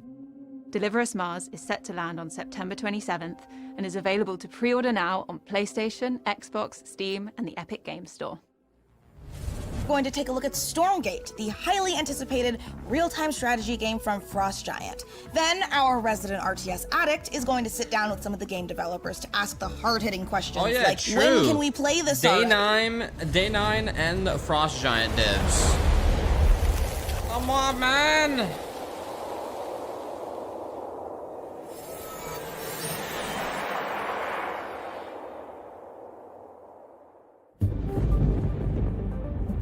Alright, show some gameplay, I believe. 2 years ago, our team assembled with a shared vision to build a brand new real-time strategy game. Together, we've been fortunate to work on some of the greatest RTS games of all time, and now we have a chance to do it again by creating the next evolution of that legacy. Today, we are so excited to share a first glimpse of Stormgate, an exclusive sneak peek into the universe and game that we've been creating for you. Stormgate takes place in an all-new post-apocalyptic setting where science fiction and fantasy collide. Our story begins hundreds of years in Earth's future, following the near extinction of humanity. This great calamity was caused by the Infernal Host, a playable alien race of demonic invaders that are hell-bent on claiming this planet as their own. With our story, we are creating an ever-expanding game universe, told through an ongoing series of campaign missions that you can play solo or cooperatively. New chapters will come out regularly, along with that was new an units, in-engine maps, cinema. modes, and plenty of other surprises. In addition to campaign missions, we're building a world-class competitive experience with grassroots Next-gen and professional tournaments esports? accessible from directly within the game. There will be different leagues suitable for all levels of experience. In our new 3-player co-op versus AI mode, you'll level up your heroes, collect rewards, and customize your forces to open up new styles of gameplay and long-term variety. Stormgate will be free to play, but not pay to win, and there will be no NFTs. Beta testing starts next year, and you can sign up now to reserve your place in line at playstormgate.com. I still don't know about this game.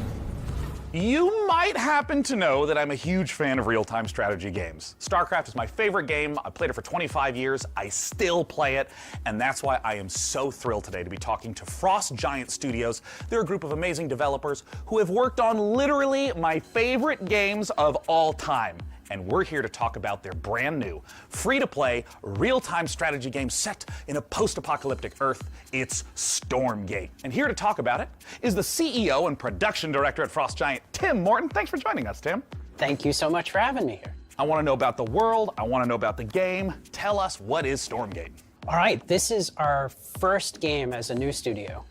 And it is classic real-time strategy, but designed to be more social. We build the game in a universe that ties everything together, but provide different kinds of experiences for players who like different kinds of gameplay. So we've got cooperative campaign mode, also play open-ended co-op, but if you're somebody who really enjoys competition, we've got 1 versus 1, high skill, competitive. And those are very different ways to play in some ways, but they're also all unified by the universe, by the races, by the units. So you really get a sense for how to enjoy the game.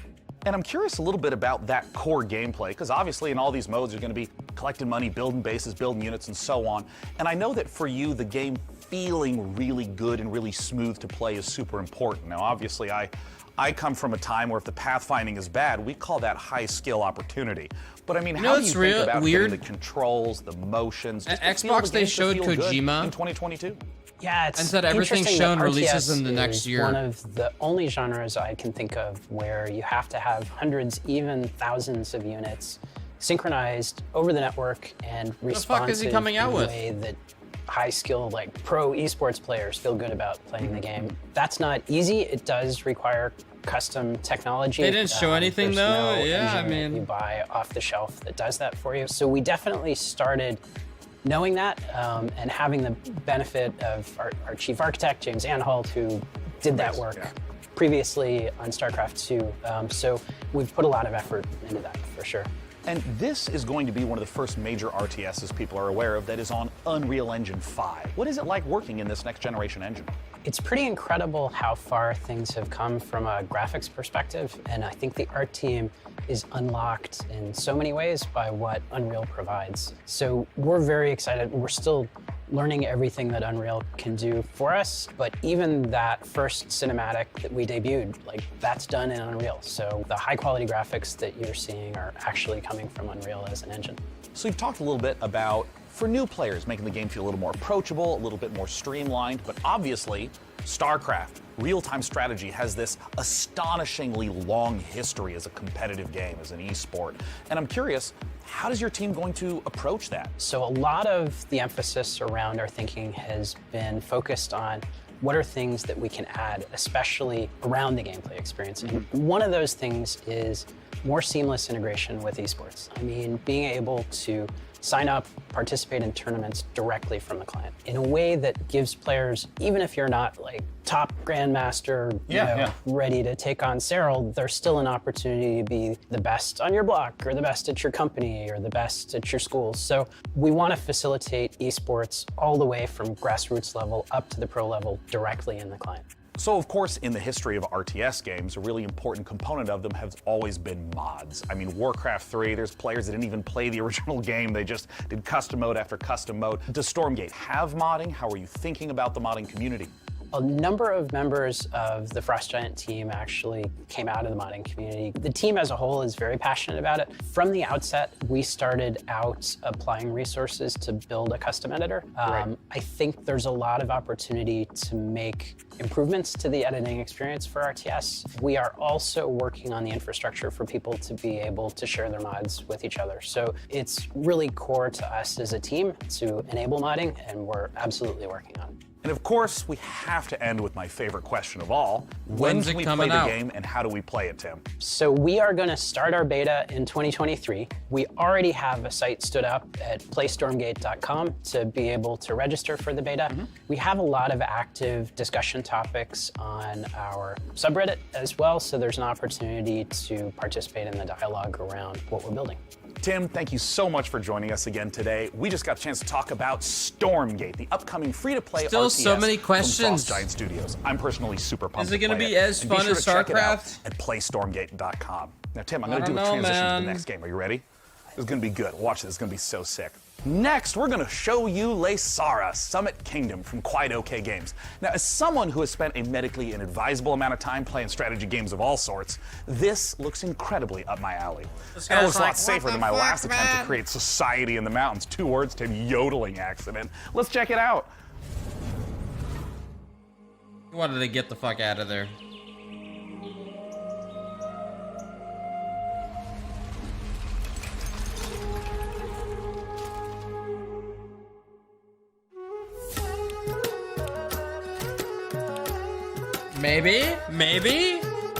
Maybe city builder finally. First city builder announced.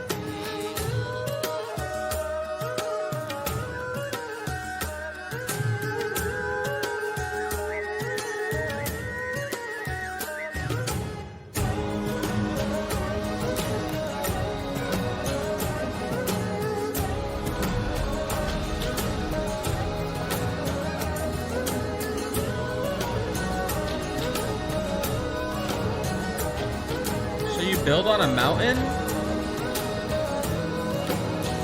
Oh, whoa. Lesara's Summit Kingdom. That might be kind of cool, actually. Okay. Oh my god, Fortnite 2.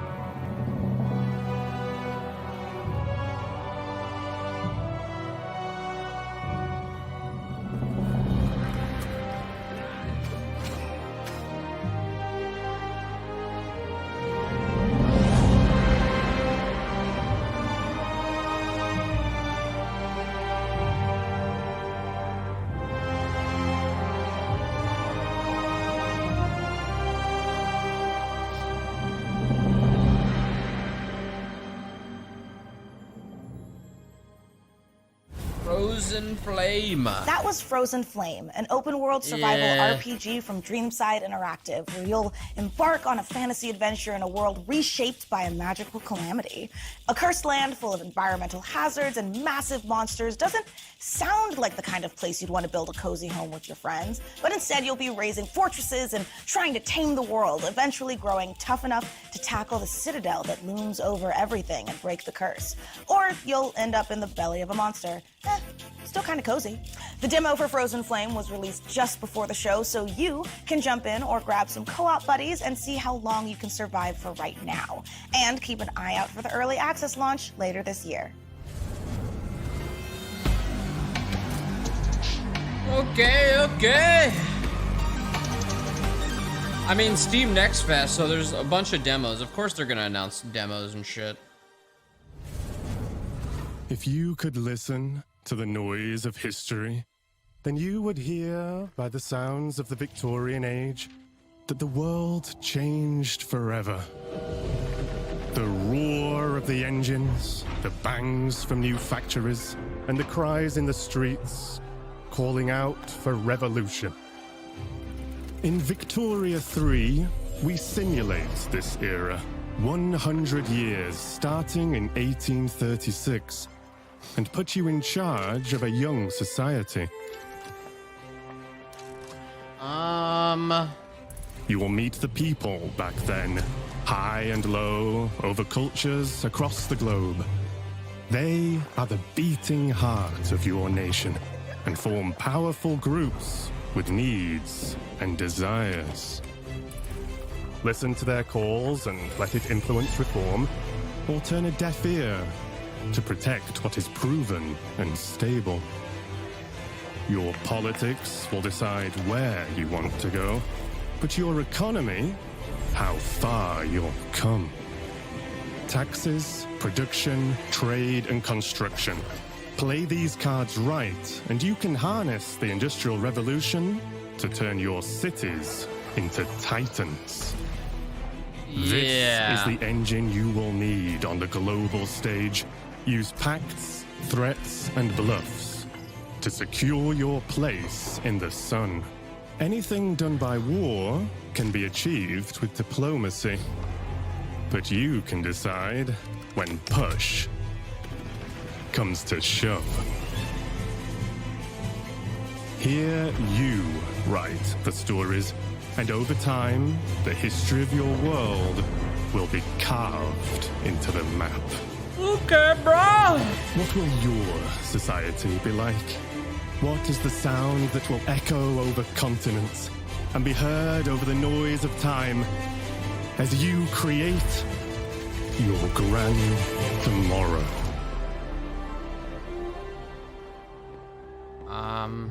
I mean, I get a bubble. You know? That was the gameplay debut of Victoria 3 from Paradox Interactive, a grand strategy game coming later this year. And let us take this moment to let you know you can wish us Victoria 3 by visiting the PC Gaming Show event page on Steam, where you'll be able to find every game featured in today's show. Type pcgamer.com/wishlist into your browser to be taken straight there. And now on with the show. I'll take the one with the mountain.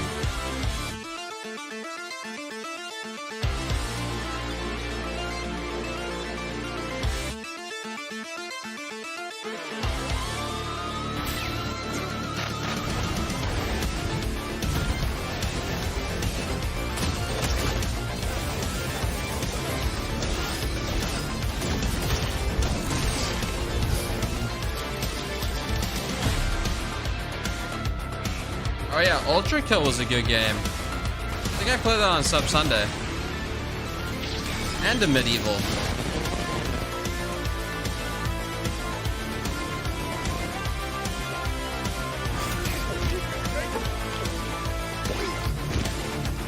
And this game? Did I play Fallen Aces?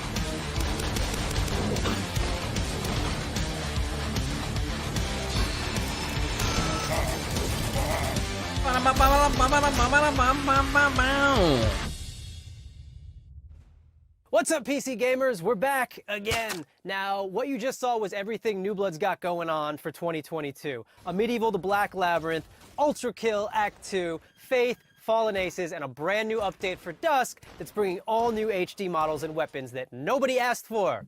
So we're doing it anyway. Now, last year you might have noticed we teased a bunch of games here that we weren't ready to talk about just yet. And we're still not ready to talk about those games.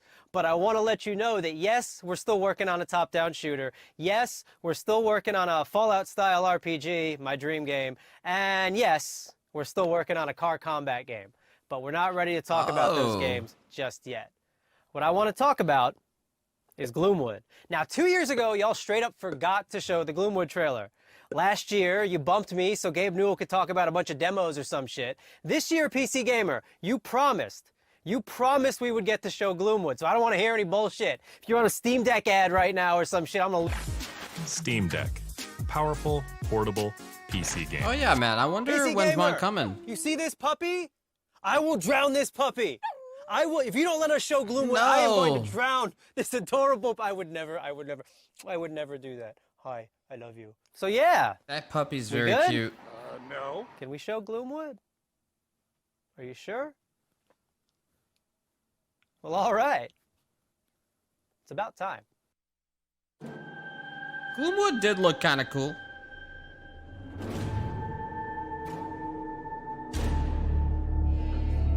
approves the scripts, idiots? Who approves this sheet? Who the fuck approves this sheet? Hello, Doctor. I had hoped for us to meet at my estate. No matter. I can guarantee your safe arrival. A promise few others here can make.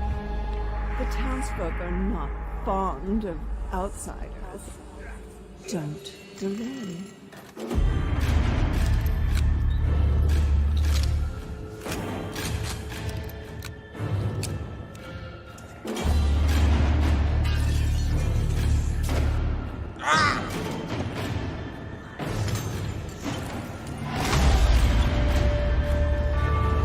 RTX off for the first time. Everybody has it on, but we decided to shut it off.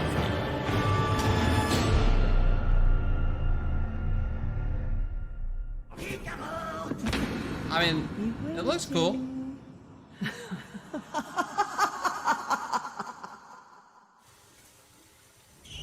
Oh shit, the main villain was the rat. There's only one thing I like more than playing New Bloods games, and that's probably the URLs they make for them. It wouldn't be a PC gaming show without the silliest, most ridiculous website names in human history. Which is why I'm delighted to share that next, we have a group of such games that run the gamut from medieval mayhem to an adorable animal fight club. And our first rule, we absolutely plan to talk about it.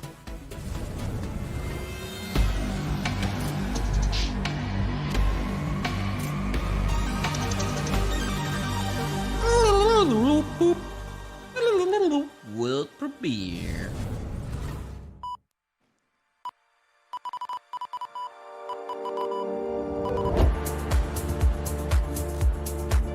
Oh, fucking Lulu!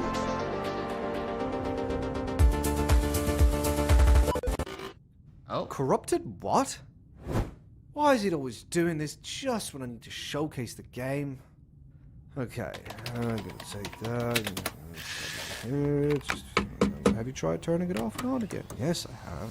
The update to System 10.1.1 will provide a clean sorting of all your files and ensure that situations like this won't ever happen. Oh, no, nobody's updating me. That's the thing.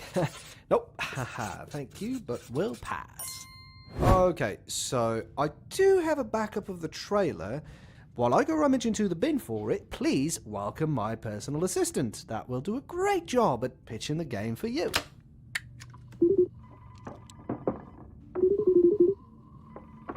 Talk about how cool I am in the story and how funny and witty. You know, just talk about me.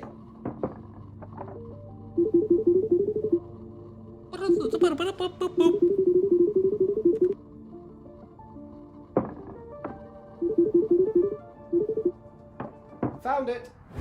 Ah, ladies and gentlemen, the trailer.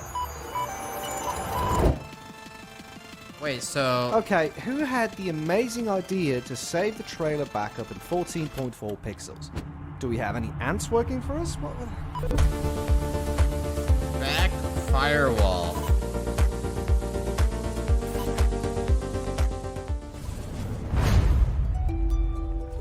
I don't know, man. The survival of thy noble family depends on their ability to rule the city, to fight with valor, and to learn. Oh, if only it were that easy. Is this like RimWorld or some shit?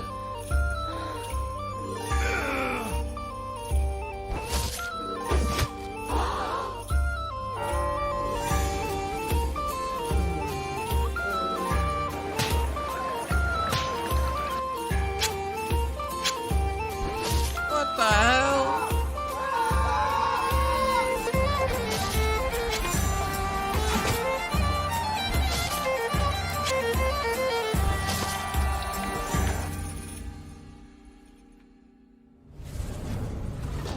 I don't know what you're up to, fuzzball, but back off!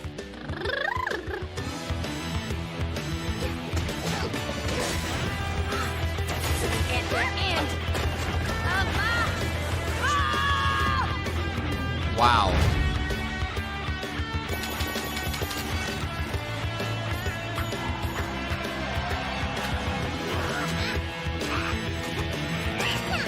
Guys, you guys are gonna have so much fun with this. Oh my god.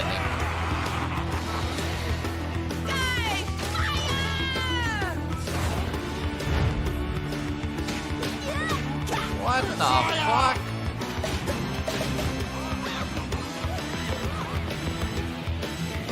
Oh jeez! You know, I'd rather be a fucking weeb growing up than a fucking brony or whatever. You gotta like burn that part of your childhood. You must look back and be like, what the fuck? Why was I obsessed with weird fucking horses? Jesus. Motherfuckers are in their 30s now. Probably blocked it out of your mind.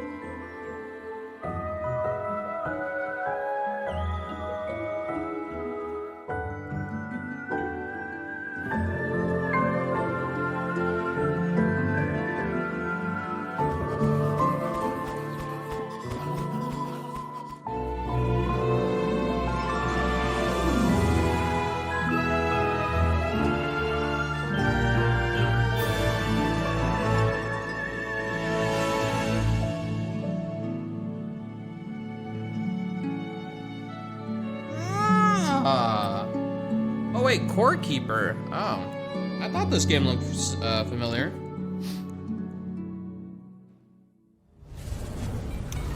That was the latest DLC for Core Keeper, the sandbox survival sim from Fireshine Games and Pugstorm.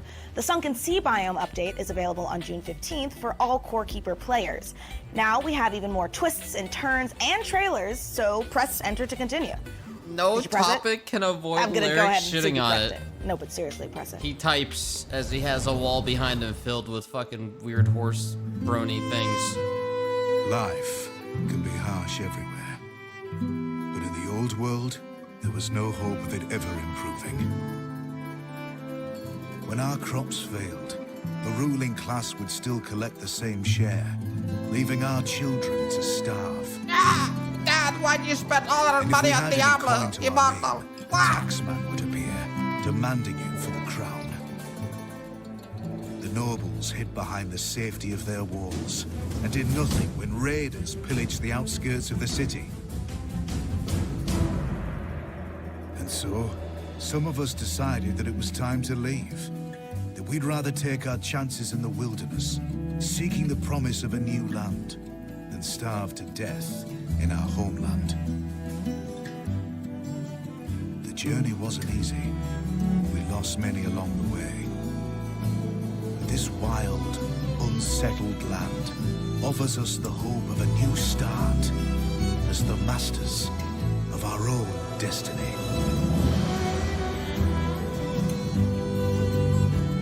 Okay, maybe.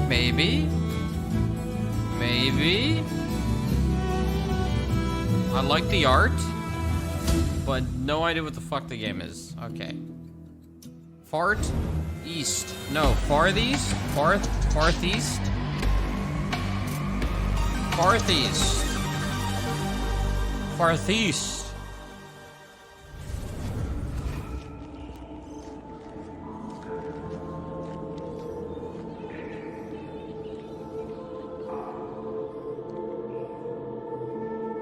Leaker Studio. Okay. Maybe? What is below is destined to be understood. Our life depends on the whims of the weather. Our life is tied to this earth. The water we harvest, the plants we grow, the air we filter. Any waste would be fatal to our survival. We must learn to live in harmony with this world. For too long, we have wandered without purpose. From now on, our city will be a source of hope.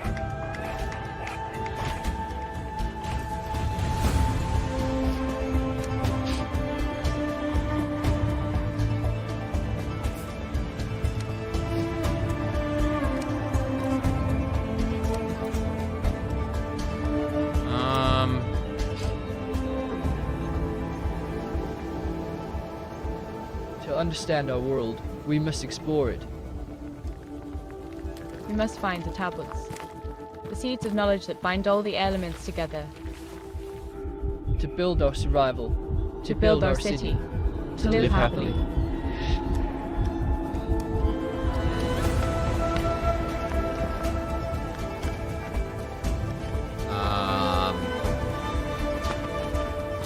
Okay.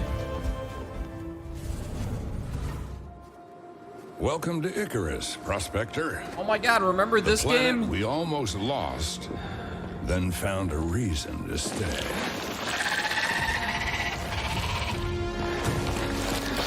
Take it from me. Yeah. This place wants you dead. But we've made progress.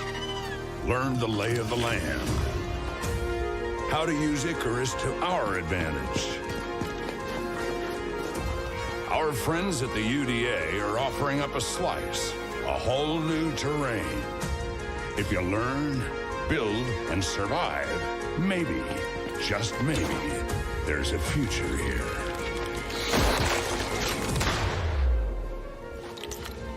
Think you got what it takes?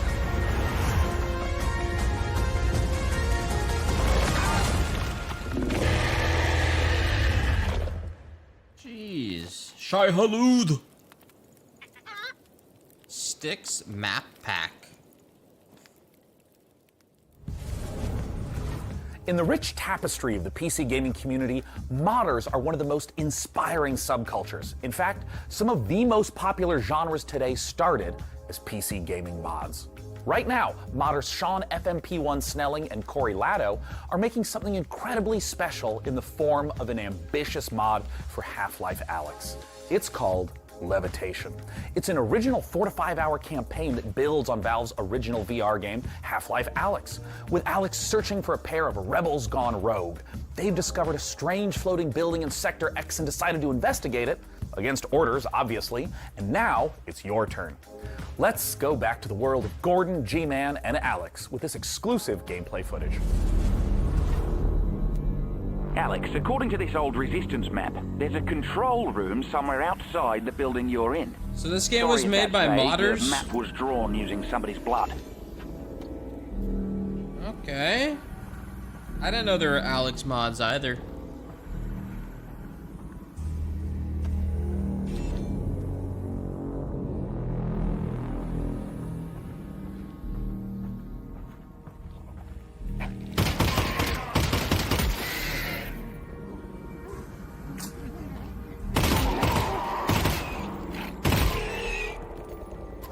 I enjoyed my Half-Life Alyx playthrough. It was a good time.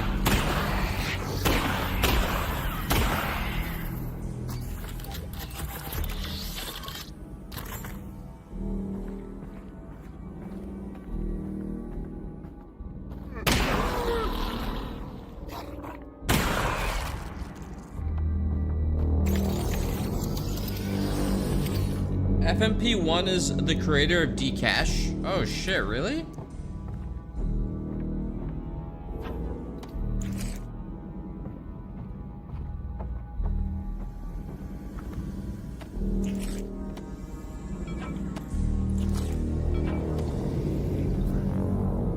I mean, if you told me this was Half-Life Alyx DLC, I'd believe it. Like, from Valve.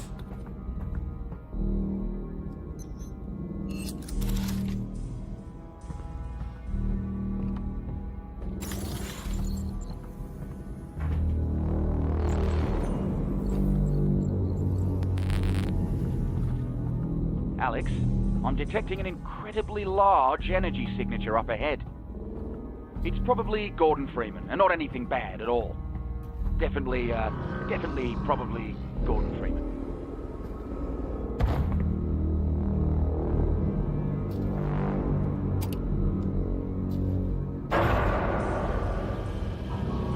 Okay, so the plan is to get to that control room and get Gordon. Oh boy.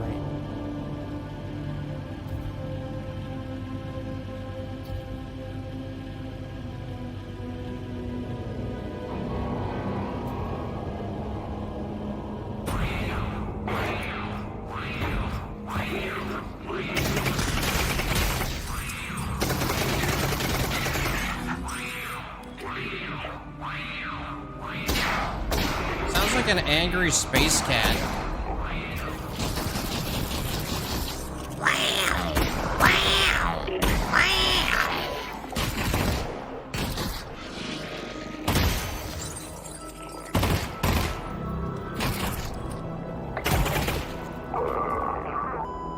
Getting kind of crowded down here, Russ.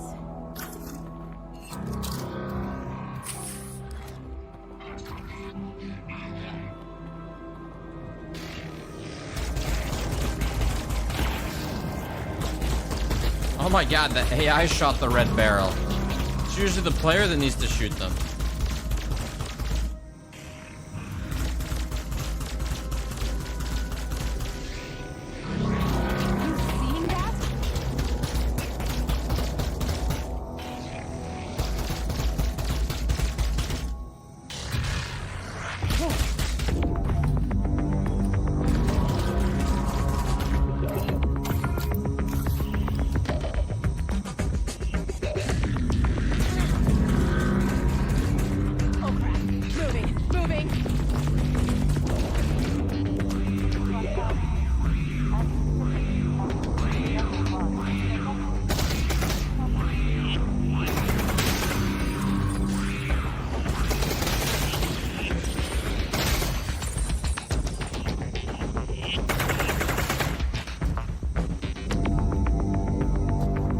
Yo, man, you're playing the whole game, guys.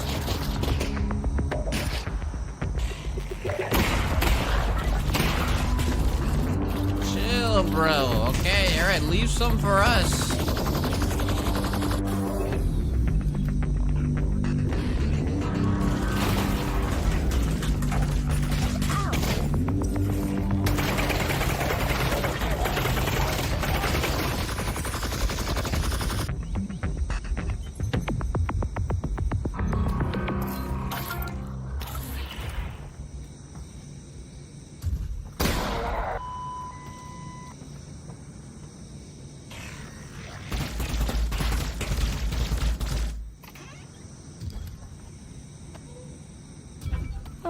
Ah.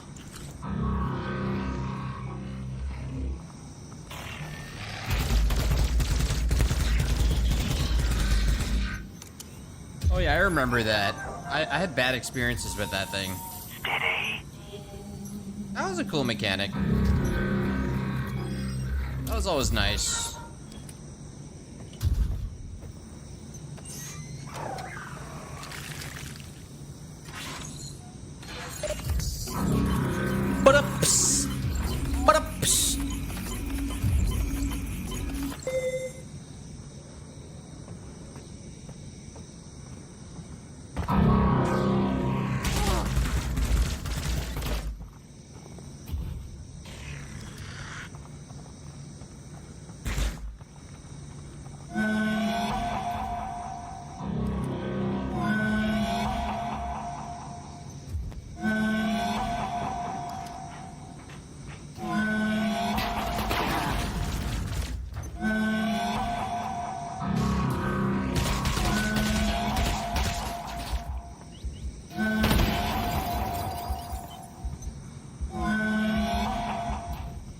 Yeah, I swear this is like literally the whole fucking mod. This is the most gameplay they've shown the whole day of anything. This is more gameplay than Starfield.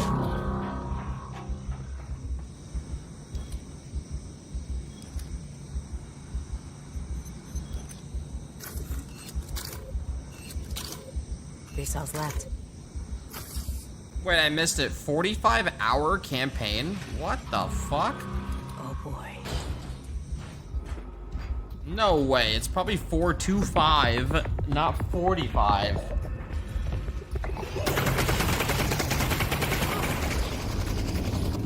Levitation.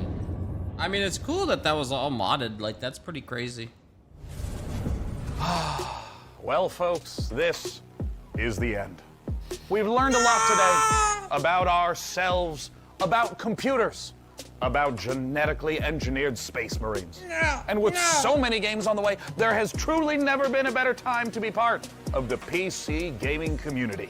over the course of the last 2 hours, we saw games from developers all over the world, and we wanted to thank everyone who tuned in to watch the show. All the developers who shared their work with us, and of course, all of the partners for their help bringing the PC gaming show to life. Indeed, remember to tip your servers, install your firmware updates, and tell me if you know where to find a 3090 Ti. Tell me immediately. Anywhere you can find one, let me know. And of course, a warm thanks to you again for joining us at this year's PC Gaming Show. It's something I look forward to every year, and we're thrilled that you joined us again. See you next time. Bye-bye. Bye. Bye. Granny 4 needs its own presentation. All right. What the fuck? Where are all the Granny games? What? What the hell is going on here? Maybe he got bought by Game Pass. Oh my god. Oh my god, did he get bought? Tell me he got bought. Wait, what? Hello, everyone. Oh my god. An update from the dev. An update. What did he say? The indie devs of Kojima. Hello, everyone. I'm aware that all Granny games on Steam have been shut down. I just want to say that I'm working on the problem, and I hope that they will be active again soon. Thank you for your support. Oh, what the fuck, bro? What happened? Okay, I'm glad. Can you tell what are you currently working on? Sorry, can't tell. Oh, shit. Dude. Granny 4? Okay, dude. Get your speculation out of here, okay? Oh my god. Thanks, I am okay, but I can't tell what I'm working on. Sorry. Oh shit, dude. Granny 4 Unreal Engine 5 in collaboration with fucking, I don't know. Holy shit, dude. Kojima partnered with the Granny dev? That's the only thing that makes sense. He can't tell anybody what he's working on. It's all in a wrap. Nobody knows, man. Nobody knows. Holy shit. DB Lopper is Kojima? You think so? Maybe. It's what Kojima works on. It's his alias. It's his gaming alias. I could see it. Latest Kojima interview said he is looking to hire streamers for voice acting. I don't believe you. Listen, if I have to be fucking rock number 50 in his game, and I just have to make a noise of a rock falling down a fucking mountain, alright, I'm there. I just have to study the role, alright, because I don't know how I would do that. I can't give you a sample, alright? I can't. I'm NDA'd. I'm NDA'd, bro, okay? You can't hear. You gotta buy the game, alright? $70. $70, bro. 70. 70. Don't worry, in the future, what's gonna happen is, you're gonna play the game, right? You can play the game, and you can kill the boss, but in order to get the loot, when you click on the boss, it's going to be like, are you sure you want to make this transaction? That's what's going to happen. And then the loot spills out. That's the future. Calling it.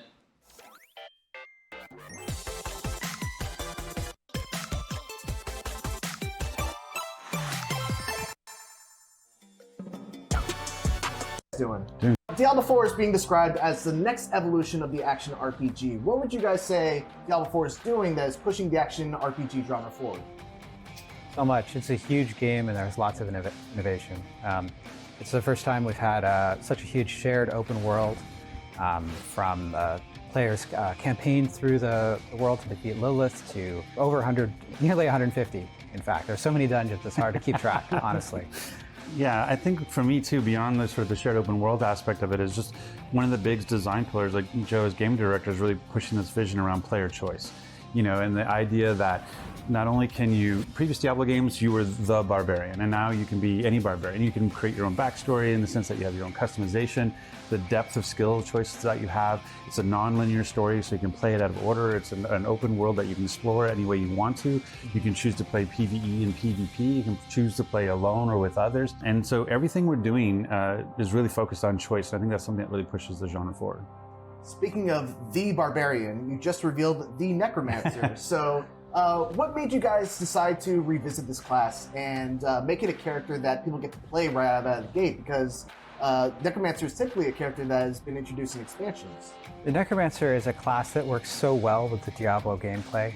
And when we're approaching Diablo 4, we really wanted to make it a combination of all the experiences that have come before, whether it's the returning to darkness that we saw in Diablo 1, a lot of the really crunchy mechanics that you could get into in Diablo 2, and our revised Paragon system. I still mainly play these games just for like a great example of that.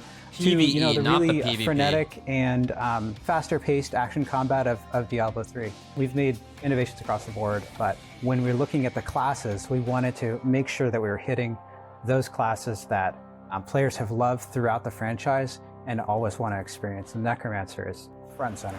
Yeah, and it really speaks to that idea of the return to darkness that Diablo 4 represents, that idea of the tone of D1, as Joe just talked about, that idea of working with the occult and dark magic and summoning the undead, and so it really leans into that feeling of it.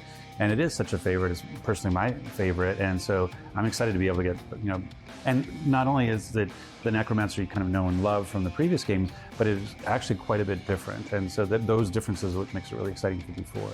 Well, let's jump into those differences, because there's been different variations of the Necromancer all throughout the history of Diablo from 2, 3, and Diablo Immortal. What would you say are the main differences of the Necromancer class in Diablo 4? When we talk about player choice, which is so important to Diablo 4, one of the things that we really wanted to do is introduce a unique class mechanic for each of our 5 classes, so that the experience of playing one class is totally different from the experience of playing another class. And the mechanic for the Necromancer is the Book of the Dead, which allows you unprecedented control over your army. I forgot, did they show the UI for Diablo 4? All kinds of different skirmishers. I don't know if they ever showed it off in any gameplay. They did, right? And you can configure your golem similarly with the Iron Golem making a return. Yeah, and it really allows for that. No? Because that's one of the things when you play in the past, is like, oh, I can have minions, but my control over them has been There's somewhat UI in this limited, video? and now you can have skeletal warriors, and there's... That must be placeholder. That looks fucking weird. Oh, okay. Huh. Wait, hold on. Up to 3 different kinds. You can have skeletal mages, and there's 3 different kinds. You have a different golem, there's 3 different kinds. And so how you choose that looks kind of weird. Style. Do I want to play aggressive? Do I play defensive? In fact, there's a way to sacrifice all your minions to just make yourself more powerful. Yeah, so you had can to just be. this sort of uber dark magic Necromancer that he doesn't even summon anything, but is able to use blood magic to destroy everything on the battlefield. Amazing. Oh my God.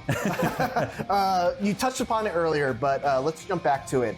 Tell us about character customizations. Will players have unrestricted options for character customization right from the start, or is it something that they can unlock new features that they can then adjust their characters while they're playing the game? Yeah, so, in Diablo 4, we think of your class more as a vocation that any person could do, potentially. And we wanted anyone who's playing the game to be able to create a character. I noticed more the tattoos either than anything. represented themselves or represented who they wanted to be in the game. You can put tattoos on your character, but your character literally has fucking armor on the whole game and gets more and more armored.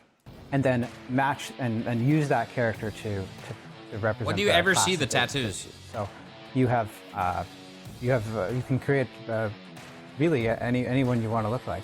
Yeah, I think that, we have a choice right now where there's a sort of a body type, because it fits well with sort of the armor and everything, the gear that you have. So like druids are proud dad bods kind of thing, which I completely associate with. But beyond that, like the ability to change the face and how you look and with the hair and your markings and your tattoos, and as we talked about, like the barbarian from say D3 was, okay, this white-haired barbarian that came from Mount Ariat, and it had its own thing. Where now you can be completely different and make it your own, and that really helps with the immersion and the fantasy that you're able to. Wait, when the fire effects happen, does the field actually burn,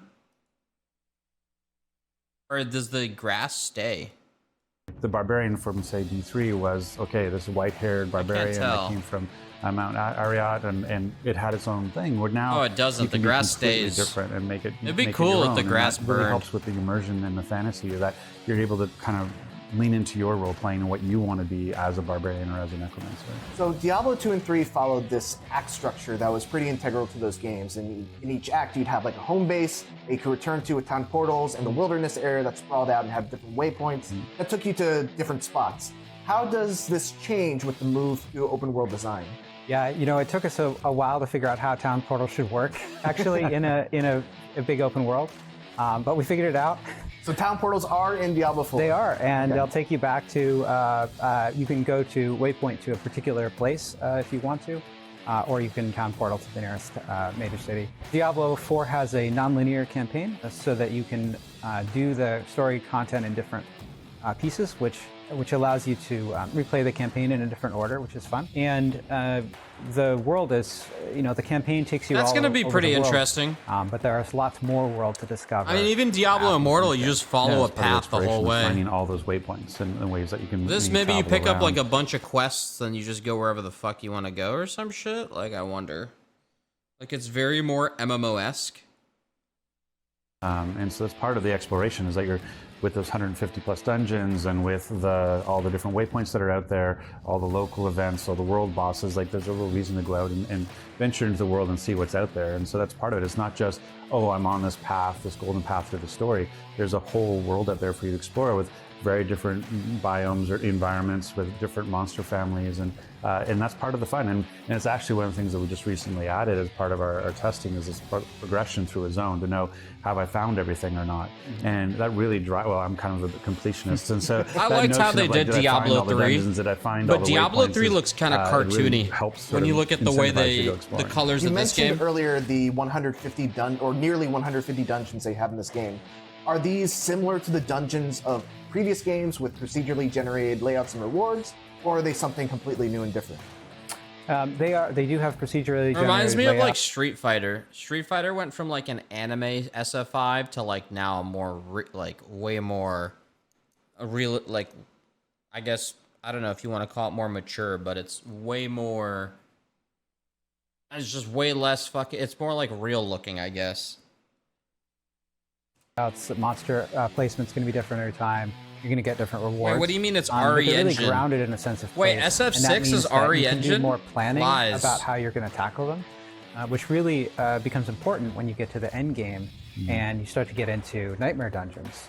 In the Nightmare Dungeon system, you can get these keys. Wait, what? That Street Fighter 6 is RE engine? Oh shit, that's fucking crazy. Oh, that's cool. What was SF5? Did they release SF6 gameplay that I haven't seen? Capcom confirmed Street Fighter 6 runs on RE engine. SF5 was Unreal 4. Whoa. That's kind of cool, actually, man. Allow you to upgrade a dungeon out in the world to become a Nightmare Dungeon, granted additional affixes and powers. And the powers are the effects on the dungeon are actually based on the keys. So you're going to get a lot of keys. You might find keys for dungeons that you think are less well suited to your build or play style, and you don't have to do those. So you have really, again, a lot of player choice there. And one of the things I love this is is definitely low-level gameplay. End game too, and you're doing sort of the, working for the Tree of Whispers.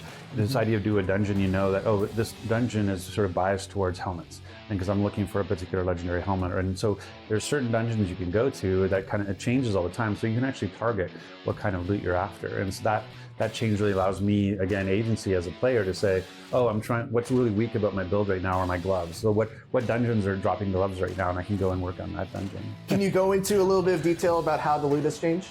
Yeah, you know, as you said, loot is really a key component of any Diablo game, right? And you know, Whoa. we think gear is a key component.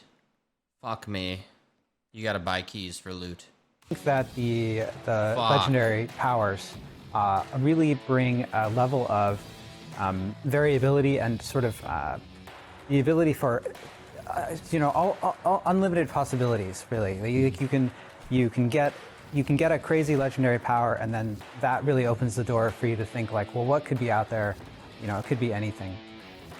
And so in Diablo 4, we've decoupled the legendary power from the legendary item itself. You've still got unique items, which are making a return from Diablo 2, that really ground that this item has this legacy and this special power associated with. But for legendary items, the powers can roll on different items. And in fact, you can take the legendary power off of an item and apply it to another item. You can even upgrade Diablo Immortal a has the rare same item to a mechanic. legendary item through this. So you have a lot more ability to customize loadout in that way. Yeah, like the skills are a foundation, right? Like when you're making your character, you use the skills are a template for what you want your build to be. Oh, I want to be a whirlwind barbarian, or I want to be a summoning necromancer. But it's really the legendary gear you get that helps you like refine that, because it ends up sort of overpowering it a little bit. And You know my what's example, interesting? Through all this, they haven't shown what it looks like when the fucking boss dies and all the loot comes out. Like, what do all the colors and the text look like? Because that's satisfying. I feel like the way this game is, it would just be so much cooler to play a barbarian and getting like a fucking big-ass two-handed weapon. Most recently, is playing as an Necro. I had a pair of gloves drop that gave me an extra 2 mages. I want to roam the So now world I have this with like a large legendary number of axe. mages behind me that are just destroying everything. And then you progress, and as you go up in level, that those pair of gloves becomes kind of weaker and weaker because it's no longer at your level. And in the past, you'd have to sort of get rid of those gloves, lose those 2 mages, and go, okay, my build isn't what I wanted it to be anymore. Well, now in Diablo 4, you can go to the occultist, you can extract that power off those gloves, get another legendary at your level and put it onto that, and so then you can carry literally that in your that's an build immortal forward even mechanic. longer. And you can actually sort of like put all these affixes or all these powers into your stash. So you're like, oh, I may not need it now, so I'll extract it and put it in my stash for later because maybe my build will change as I play. But there's a little bit of restriction. You can only pass it on once. So Oh, that's what it looks like. Oh wait, no, I don't think that's a legendary drop. I think that's an ability on the right. That power for the entire time, but Yeah, it's that an ability ability. to make a Never mind. build and hold on to it for a little bit longer, and the fact that never before have you been able to take a yellow or what we call a rare item and turn it into a legendary by putting a legendary power into it. Like It did look like there was a blue on the ground. That's so good to hear. One of the things that I think really stands out in the trailer that you guys just released are world bosses. Can you talk about what exactly goes into a world boss, how there are a bunch of different players that, I mean, the world boss all looks populate great. the same world? Just kind of go You over can't deny. what world bosses are all about. Yeah, absolutely. World bosses are one of the most exciting That looks things, awesome. that we've added to the open world. I mean, alongside strongholds where you get to actually transform the world. Right. But in a world boss, we pull the camera out farther so you can see other players in combat with the boss, and we make these enormous bosses that, even though we pulled the camera out, fill the whole screen, and they're just wreaking havoc everywhere. It looks you can like the see camera is zoomed Treasure out Beast, way more. in the video we just saw, who was one of our 3 world bosses at launch, and One they of 3 appear at launch. in the world on the map. And players can congregate. They're notified that a world boss is going to show up. Players can congregate. You don't have to be explicitly grouped or in a party with anyone. You'll just see other players there, and you all work together to take down this giant monster. So, like, how many players? How many players at one time on the screen? I wonder too. Yeah, 3 at launch. I mean, probably on timers. It's going to be different in Diablo 4 compared to previous titles. Yeah, absolutely. So we knew that we wanted to bring PvP back in Diablo 4. There's so many players that have fond memories of getting players' ears in Diablo 2, and we wanted to recapture that experience. So when we looked at how to bring it into the shared open world of D4, we settled on an approach of defining some areas of the world. that are these fields of hatred that are affected by Mephisto's influence. And when you go into one of these areas, we tell you that you are at risk of being attacked by other players. There are both players and monsters in these areas, so it's there's some I don't know about the opportunity PvP. to fight monsters or fight players, and you can have engagements where you're fighting some monsters and a player I'll be jumps surprised you. if they There's pull a lot PvP of really off. different organic things that can emerge there. So when you're in one of these areas, you can get access You to know the what's funny special- though? Battlerite was literally the best. Battlerite did PvP the best. I'm surprised like Diablo hasn't been able to pull it off, but I think it's because Battlerite had way. Maybe I'm wrong, but Battlerite didn't have as many abilities as Diablo does. This is bringing PvE into PvP, so you're just taking like a fat PvE build and bringing it into PvP. Currency, these shards of hatred that you can exchange for exclusive, cosmetic rewards that you can show off your victories. But in order to exchange them, you have to purify them first, and the purifying process takes place in this zone. Other people are notified. I don't know. I'm all about the PvE in and these so games. you're in PvP, danger, if it's during good, that I'll time. check it out. If you're killed, you can lose But, your shards there. So there's a lot of interesting risk and reward. I dynamics. doubt it. And then It's not going to finally- be like the old days of fucking WoW, like going in and fucking trying to or ganking 1v3s. Like it's almost like no game has been able to take that balance, if you want to call it, or that feeling, and brought it into fucking modern day. Like I don't think even Diablo 4 is going to be able to do it. You touched upon it a little bit earlier with like the Paragon system and the Nightmare dungeons, but what is waiting people in the end game? Can you break down kind of what's in store for people in the post game? Yes. So we know that a Diablo game shouldn't end when you complete the campaign. And the end game is a really important thing. And we wanted Diablo 4 to have end game available at launch. And so we've been working to make sure that the end game systems are robust and that there's a good variety of them. Rod mentioned the Tree of Whispers, which sends you on missions all around the world. These missions show up on the map. You can complete these whispers for additional rewards. And those also give you access to the Nightmare sigils that I mentioned earlier. Those will take you into Nightmare dungeons, which is kind of a take on it's sort of the Diablo 4 take on rifts, right? As people think about what the end game was for Diablo 3 and Greater Rifts, like Nightmare dungeons are kind of a version of that, yes? All right, well, Rod, Joe, thank you so much for your time. Diablo 4 releases in 2023 on PC, Xbox, and PlayStation. And Someone thank you guys so much for mentioned watching. that, and as always, for everything else, keep it here. If you notice on the Diablo 4 website, it used to say PlayStation 4 and the fucking old Xbox, but it's like completely gone. Like they just were like, we're done with, we're just releasing this game on next gen only. Before it showed old gen, now it's all PlayStation 5, new Xbox, PC. I don't think they're coming out on PlayStation 4 anymore. It's gonna release on PS4 and Xbox. Oh. Well, shit. They're not showing it. Poor people play on old gen. They got no money. Whoa, dude. It's also hard to find a PS5, buddy. I'll watch a little bit of Maximilian's videos, but I know if you're looking for anything Street Fighter related, you do want to watch his videos. So he is the best source for this shit, so no denying. Here. So today's a pretty important day. I have just returned home and am in the process of dropping a whole bunch of video files that I won't be able to sync up with exactly what's going on with my commentary here, because there's a lot of it. I played a lot of Street Fighter 6 today, and thanks to Jeff Keighley and the summer... Wait, I just realized the bottom bars are so much more simplified than SF5. It's just like a fucking bar. Games Fest Play Days event. Capcom showed up at this event. The two lead, actually the lead producer and the lead director for the game. Yeah, it's like minimal. Nakayama-san and Matsumoto-san were both there from Capcom to answer a lot of questions of mine.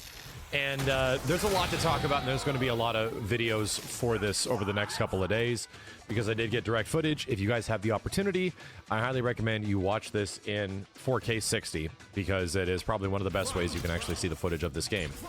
Anyway, I wanted to focus this first video about the mechanics of the game and overall my impressions of how it feels, the first raw impressions of Street Fighter 6, and my overall thoughts over time. And this is no new shindig to me. I've been playing fighting games at trade shows for like the first time that they're publicly available for 10 plus years, and sometimes my opinion will change as I spend some time with a game, and sometimes that's not for the positive. Sometimes it's actually like amazing in the first few minutes to 15 minutes to hour, and then I'll come back and I'll be kind of like have some gripes with it towards the end of it. I hate so I have Luke. this like honeymoon phase with some games. Luke right? mains or Well, fucks? My situation is actually polar opposite with Street Fighter 6. The first thing that I think is going to come to everybody's mind, if there's one word that I can explain about the game, is that it feels heavy. Quote unquote heavy is the term that a lot of people were tossing around and what a lot of people feel about it. Because it's true, a lot of stuff in the game does have a lot of weighted impact to it. Even though the characters are moving at a relatively similar speed and pace as even like Street Fighter V. Maybe not as quick and speedy as Street Fighter 4, but there is definitely a weight and oomph to things. There is definitely an intention to a lot of attacks that is very representative of the first playable build of something. And it definitely feels that way here with Street Fighter 6. The game feels very weighty and very impactful as a result. But seeing as this is the first playable build, I have never been in a situation where the first version of a playable version of a fighting game that I tried was the exact same as when it came out. So I almost guarantee you a lot of this stuff is going to go through some revisions, if not changes, if not potentially drastic changes outside of the core mechanics. But let's talk about that. My first impression outside of the game feeling heavy and weighted was that the characters did feel like they had some tools. There was definitely a lot of stuff that we could do per character, and especially characters like Jamie definitely had an absolutely gigantic moveset that could be modified because of the drink meter, and also had a ridiculous amount of target combos, some stuff very much resembling that of Yoon/Yang in the old Street Fighter 3 series. So Jamie's a stacked character that can do an absolute ton of stuff. But when it came to first like figuring things out, like combo-wise, can Chun-Li only do that shit? Combo-wise, what is possible? She like Does this absorbs game have the confirms, Hadouken. like very open-ended confirms like games of Street Fighter 4, where you can go from lights to mediums or lights to heavies. Or is it like Street Fighter 5, which primarily focuses on mediums to mediums, Harry's universal, medium to heavies? It didn't really feel like either one. And I will say the impression of the game is that it doesn't really specifically feel initially like Street Fighter 5 or Street Fighter 4. I'd say of all of them, there's one game that it feels the most like personally, and it's Street Fighter 3, although it's still a lot different. If there's one thing I have to tell you about Street Fighter 6, it's the fact that the game is still Street Fighter through and through. It's hard to pinpoint whether or not it's just Alpha 3 or Alpha 2 or Super Turbo or Street Fighter 4 or Street Fighter 5. There's little bits and pieces of like everything in this game, and it truly gives it its own identity. I sort of use the example of like Resident Evil 2 Remake compared to the original Resident Evil 2. They're both Resident Evil 2, like clearly, but one's being shared and played through a completely different perspective. That perspective is literally what Street Fighter 6 is. It's taking a lot of things from previous games and retooling them in a way Ryu that as a feels twin. completely unique and kind of unlike any other Street Fighter game I've played. And did that lead to an inherent really good first impression in the first, like, I'd say 15 to 30 minutes of me playing the game? Not so much. Figuring all this stuff out, because this game has a lot of stuff the characters can do, you can't immediately go to just one thing that like sort of works, and you're sort Can of you like only use the finding bottom bar solutions. if it says There's critical a lot of arts? mechanics here. There's a lot of stuff to Right? figure out, and I can't immediately tell you like I was absolutely flabbergasted initially by the gameplay at the very start. But I can tell you I was absolutely blown away by the visuals and the presentation, which are something that you can easily see on screen. That's something that we can share together. But the feel of the game and how eventually it felt was a little wearisome at start. And then that kind of changed when I eventually played some developers. And these devs had a bit more time, obviously, with the game, and they have a bit more of an understanding of how to utilize these drive mechanics, because the drive gauge is essentially a dictator of how this entire game can be played. And as I was playing other people that were truly utilizing this stuff and weren't like just sort of pressing buttons or, you know, learning the game for the first time or just trying to do supers or specials or anything like that, finally getting into some matches where you had to come up with clutch moments, you had to come up with situations that you had to find solutions for, I realized how much decision making I was making with the drive gauge between being defensive, being offensive, different ways I can be offensive, different ways I could be defensive. And this is where things started to open up quite a bit. And I would say my initial first impression, where it feels like, you know, this technically feels like a more simplified version, potentially even of previous Street Fighters, even though Street Fighter V is a relatively simplified game compared to Street Fighter 4. That really changed when I realized how much of my thought process was going into making decisions with the drive gauge and realizing how much I got. I wonder if they're trying to make SF6 more new player friendly. What can I use there? Am I in the corner? Like all this kind of stuff that I honestly wonder how many new people are attracted to Street Fighter. Like the majority of people who play Street Fighter are like have played it since maybe the first one. Unique to this game. It has a wicked high skill ceiling. Yes, there was a lot of but that's what makes the game so popular too. That situation, not only the nostalgia, is very much like Street Fighter 3 Third Strike. Even though the parry, as has been explained, and we've sort of delved into it and figured out how the parry works, doesn't work like a Third Strike parry at all. It really doesn't. It doesn't really work like a Street Fighter 5 parry like Ryu has. There's a modern control scheme now that's simplified. And it does set up for some situations where it feels like there's a lot of risk reward. You know, I'm sorry this is sounding generally broad. I'm trying to summarize the experience in total, which can be a little challenging because Street Fighter 6 is taking so many things from so many other games and crafting its own game out of it. That, yeah, like the neutral was very fascinating is what I'm trying to say. The buttons felt very good on some characters, much different than that of Street Fighter V, which had very stumpy buttons on some. Things felt good. A lot of lunging forward attacks, a lot of familiarity to classic Street Fighters. In fact, I feel like a lot of the normals felt very Third Strike-ish, even though there was only one technical Shoto. There's only one character that we can sort of share that with. The other being Chun-Li, which was absolutely crazy. Chun is a nutty character. Her crouching stance can also lead directly into 6 different attacks. Like, yeah, when she's in her crouching stance mode, which you can go into almost from any normal, it felt like. Very, very few limitations.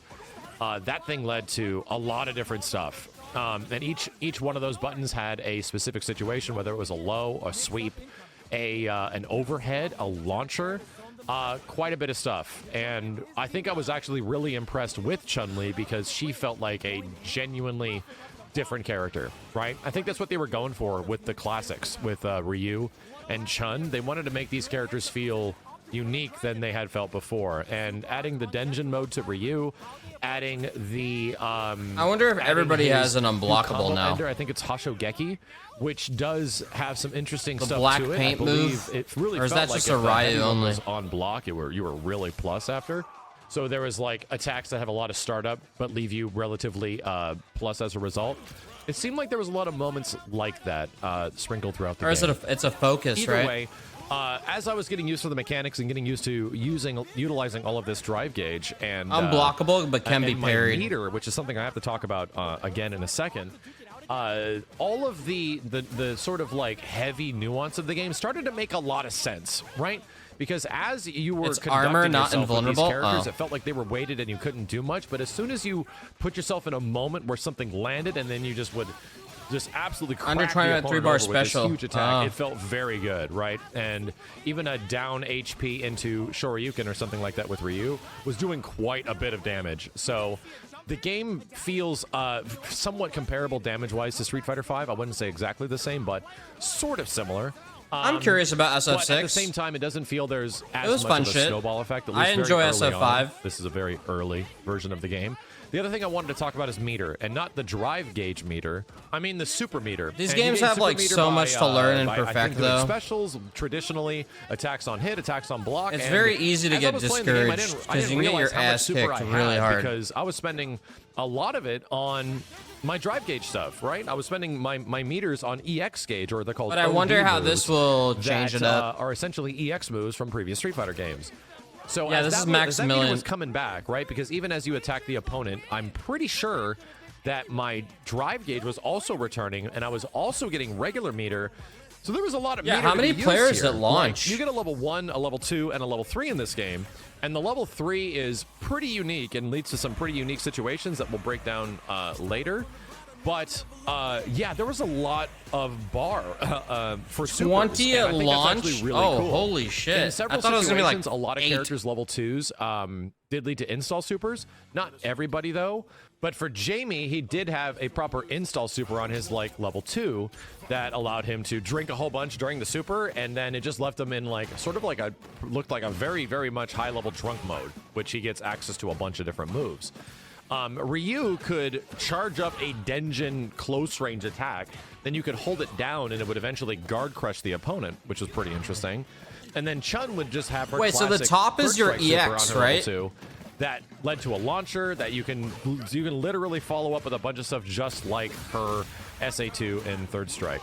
So Is bottom EX? That was fascinating, right? Luke also just had a couple EX general on all your brawler, drive moves. specials. He had like his projectile super on the first Drive one, gauge. which was similar to his V trigger. Also your and then guard he also gauge. had is there's like a Oh, so it's straight, like a bunch brawler in one. And one. a level 3 that had Bottom's unique only your invincibility. super. Actually, I think almost all of these outside of the install super had invincibility. It felt like supers in general, even the level 1s, had invulnerability at the start, which is interesting and it's good. The other thing that I think we have to talk about as well is the parry. And again, the parry is not specifically a Third Strike parry. It's not Top is specifically a Street literally Fighter V everything parry. except It's something in supers. between, and it's something that has a lot of recovery. I see. The parry does come with an inherent big risk and big reward. The big reward, however, is in the perfect parry, because even if you are parrying like regular attacks, lights or mediums, from the opponent, there's enough recovery from just the general parry that might not allow you to follow up with an attack. I wonder how you parry. Is it might just not like be one able to hit, button? like a medium punch in response, and then Timed? do a special afterwards. You might be able to do a super maybe in some of those situations, or maybe a dragon punch. But the big one comes if you regular parry like heavy attacks, right? If you regular parry things that have a bit of recovery. So the fishing with like big long attacks that have a lot of recovery can be kind of scary in this game, because you will eventually get parried and then the person can do something with it. That sort of goes out the window when you perfect parry, because even if you perfect parry like light attacks or anything in general, the entire screen slows down. Everything sort of comes to a halt, and you get what feels like a metric ton of time to do whatever you want. So if you want to shit. just lead to down HP, DP super or something like that, you can. So instead of which is focusing kinda on interesting. blocking, it seems like it's The perfect blocking and parry is parries are really where, huge to to the be game starts to defensive. feel kind of Third Strike like, and those situations. That when you seems did way land the perfect different from parry, it's like a SF5. big moment where it's like, oh From man, my small amount of here's where I gameplay can make time. a comeback. I landed some clutch parry because someone was just autopiloting a block string, and yes, I found in several situations when people would just start going for block strings, yeah, parry would eat that stuff up real good. So it's like I said, it's familiar but different. It's not the exact same thing as Third Strike. It's not the exact same thing as Street Fighter V, but it is something. And for anybody that's seeing people like parrying full supers and stuff like that, you're going to see that a lot. All you have to do that is just hold down the buttons. That's all you have to do. The thing you have to I'm gonna get it on PC. because you have to actually end your parry. It's timing fast crossplay enough though, to right? Exit the parry animation and then go So, for something or doesn't other. matter. But the parry seemed relatively quick. It seemed good. And you get a huge reward for parrying things. Like, the parry doesn't just get you a tiny little reward. No, it gives you a very big chunk where you can actually, I think it's one of the most reliable ways to rebuild your drive gauge is by parrying stuff. So what effect that's going to have on the Fireball game, we don't know exactly. Yeah, I'm playing this shit at because launch. if somebody is effectively at like a full drive gauge, They don't I'm have gonna anything do- else to I'm gonna do gain a by keyboard again, parrying, though. So they'll try to parry, but No it doesn't- controller. That means you can still throw fireballs, you know? In Third Strike, that was different. I'm gonna be a because noob though and do the you would simplified essentially control throw scheme. fireballs to somebody that could parry, and they would get regular meter. And I'm fairly sure that parrying. I was did not never give you able to figure regular out comboing meter. in SF5. Correct me if I'm wrong. It might be something. I think my different in fingers this are footage, fucked. But parrying seemed like it only got back drive gauge. So in moments where people had full drive gauge, it's just like, yeah, start tossing stuff. It was And they might so not take hard chip to damage like from it, get the fucking but you're timing essentially down. establishing your zoning at the beginning and establishing the fact that you can use these. And if they're being done from full screen, people are just going to parry them, but that's kind of fine because you know you're sort of utilizing that space. So I don't think there's like an answer for the fireball game. Wait, in general. Max said this is not a combo-heavy game. Huh. Okay. Fireball game going to be amazing? Is it gonna work out? Is this going to be okay? I mean, Maybe I don't think I'm you're gonna wanna wrong, throw but maybe EX with parries, it fireballs does from seem full like it's a screen little in more rock, general, paper, scissors. But projectiles still seem fairly useful, and responding to some Like, stuff, it's not depending massive on, you know, the input lag of the monitor or combo otherwise, chains. would take a little bit of time because projectiles were moving fairly quick. At least it seemed that way. From Chun-Li and Ryu, which are the two characters with primary projectiles, and even Luke's to an extent, they're moving pretty fast. And I was kind of surprised, especially Ryu with a charged Denjin. Holy hell, dude, he chucks some plasma mad quick, and that thing goes across the screen super fast. So you might get caught off guard in that situation. Either way, there's a lot to be said You can about parry the on drive Wake Up, gauge and how too. each one of the individual drive gauge mechanics is working, and how they are being utilized, and how one is like a focus attack, how the drive Anything impact blue very is a focus parry. attack-like. But it does have weaknesses because you can parry See, it. oh yeah, like right there, he failed it. And how the right there, he drive tried, he rush, failed. which is the ability for you to combo out of normals into other normals by running forward, isn't Right there as, again, I'd I say think. simple as we thought. It still really depends on hit stun. You can't just do 2 crouching shorts and then run forward and then get a down HP. At least from the very few Oh, there's times a I was able to cooldown on the land bar these up top. drive rush combos. Oh, shit. That didn't seem like it was the case. Is that These if are you super burn out on the expensive, so gauge? you don't want to do them all the time. They cost 3 drive gauge bars. But I will say there was some genuinely interesting interactions with the drive gauge exhaustion. and other mechanics. Where if somebody was attempting, and I was theorizing this early, if somebody was attempting to do a drive reversal, which is essentially a V reversal / alpha counter from previous Capcom fighting games, you could bait those. Like, you can absolutely bait those. And they have a certain amount of startup for every single character. But if you know somebody's going to try to get out of that situation, you can put jabs there, recover fast from the jab, and parry their V reversal / drive reversal. What's interesting there, So I it had looked that like happen a he few times for parried, me. but Also, Jamie was I had still some able to crazy keep moments where hitting him. someone would get a well-timed drive impact on Maybe me. And I'd if be it's not hitting a them, perfect and all these parry, you attacks have were to, getting like- soaked because it felt like the attack or Oh. the move in general just would soak. you parry through the whole normals or through string? any attacks at all? But Or is he vulnerable I would after see one the fact parry? that they did hit drive gauge, and I would have enough time to cancel my normals into either a super or a level 3. And yes, there was a big drive impact moment where this dude was soaking up all these hits from his drive impact that I was throwing out. And on the last one, I canceled it into a level 3, and it totally beefed the hell through it and absolutely crushed the drive impact, which was an interesting interaction that I was sort of not ready for. There's another note that I have to make before, and we'll do a lot of these specifics and breakdowns of all this gameplay that you're seeing a bit later. But there was some interesting things that we thought were taking place in the game, and they aren't. And it's the fact that there is no special to super cancels inherently. You cannot just do low forward fireball Shinko Hadouken, right? That doesn't actually work. It's definitely going to be a lot of like you one to can block, do one to low parry forward now. Fireball Instead of just level block. 3.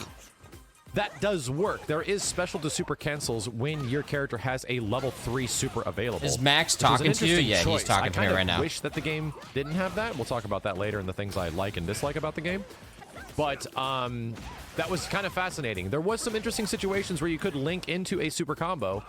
For example, you can do low forward EX Fireball from relatively normal distance, and then you could time and link a Shinko Hadouken after that would move pretty quick across the screen, and they would juggle into it. So there is I really like moments the where paint your splatter. usage of drive gauge, right, can be used strictly to combo directly into supers, which is something that hasn't really been around in a lot of Street Fighter games, going from EXs to supers and using that juggle opportunity.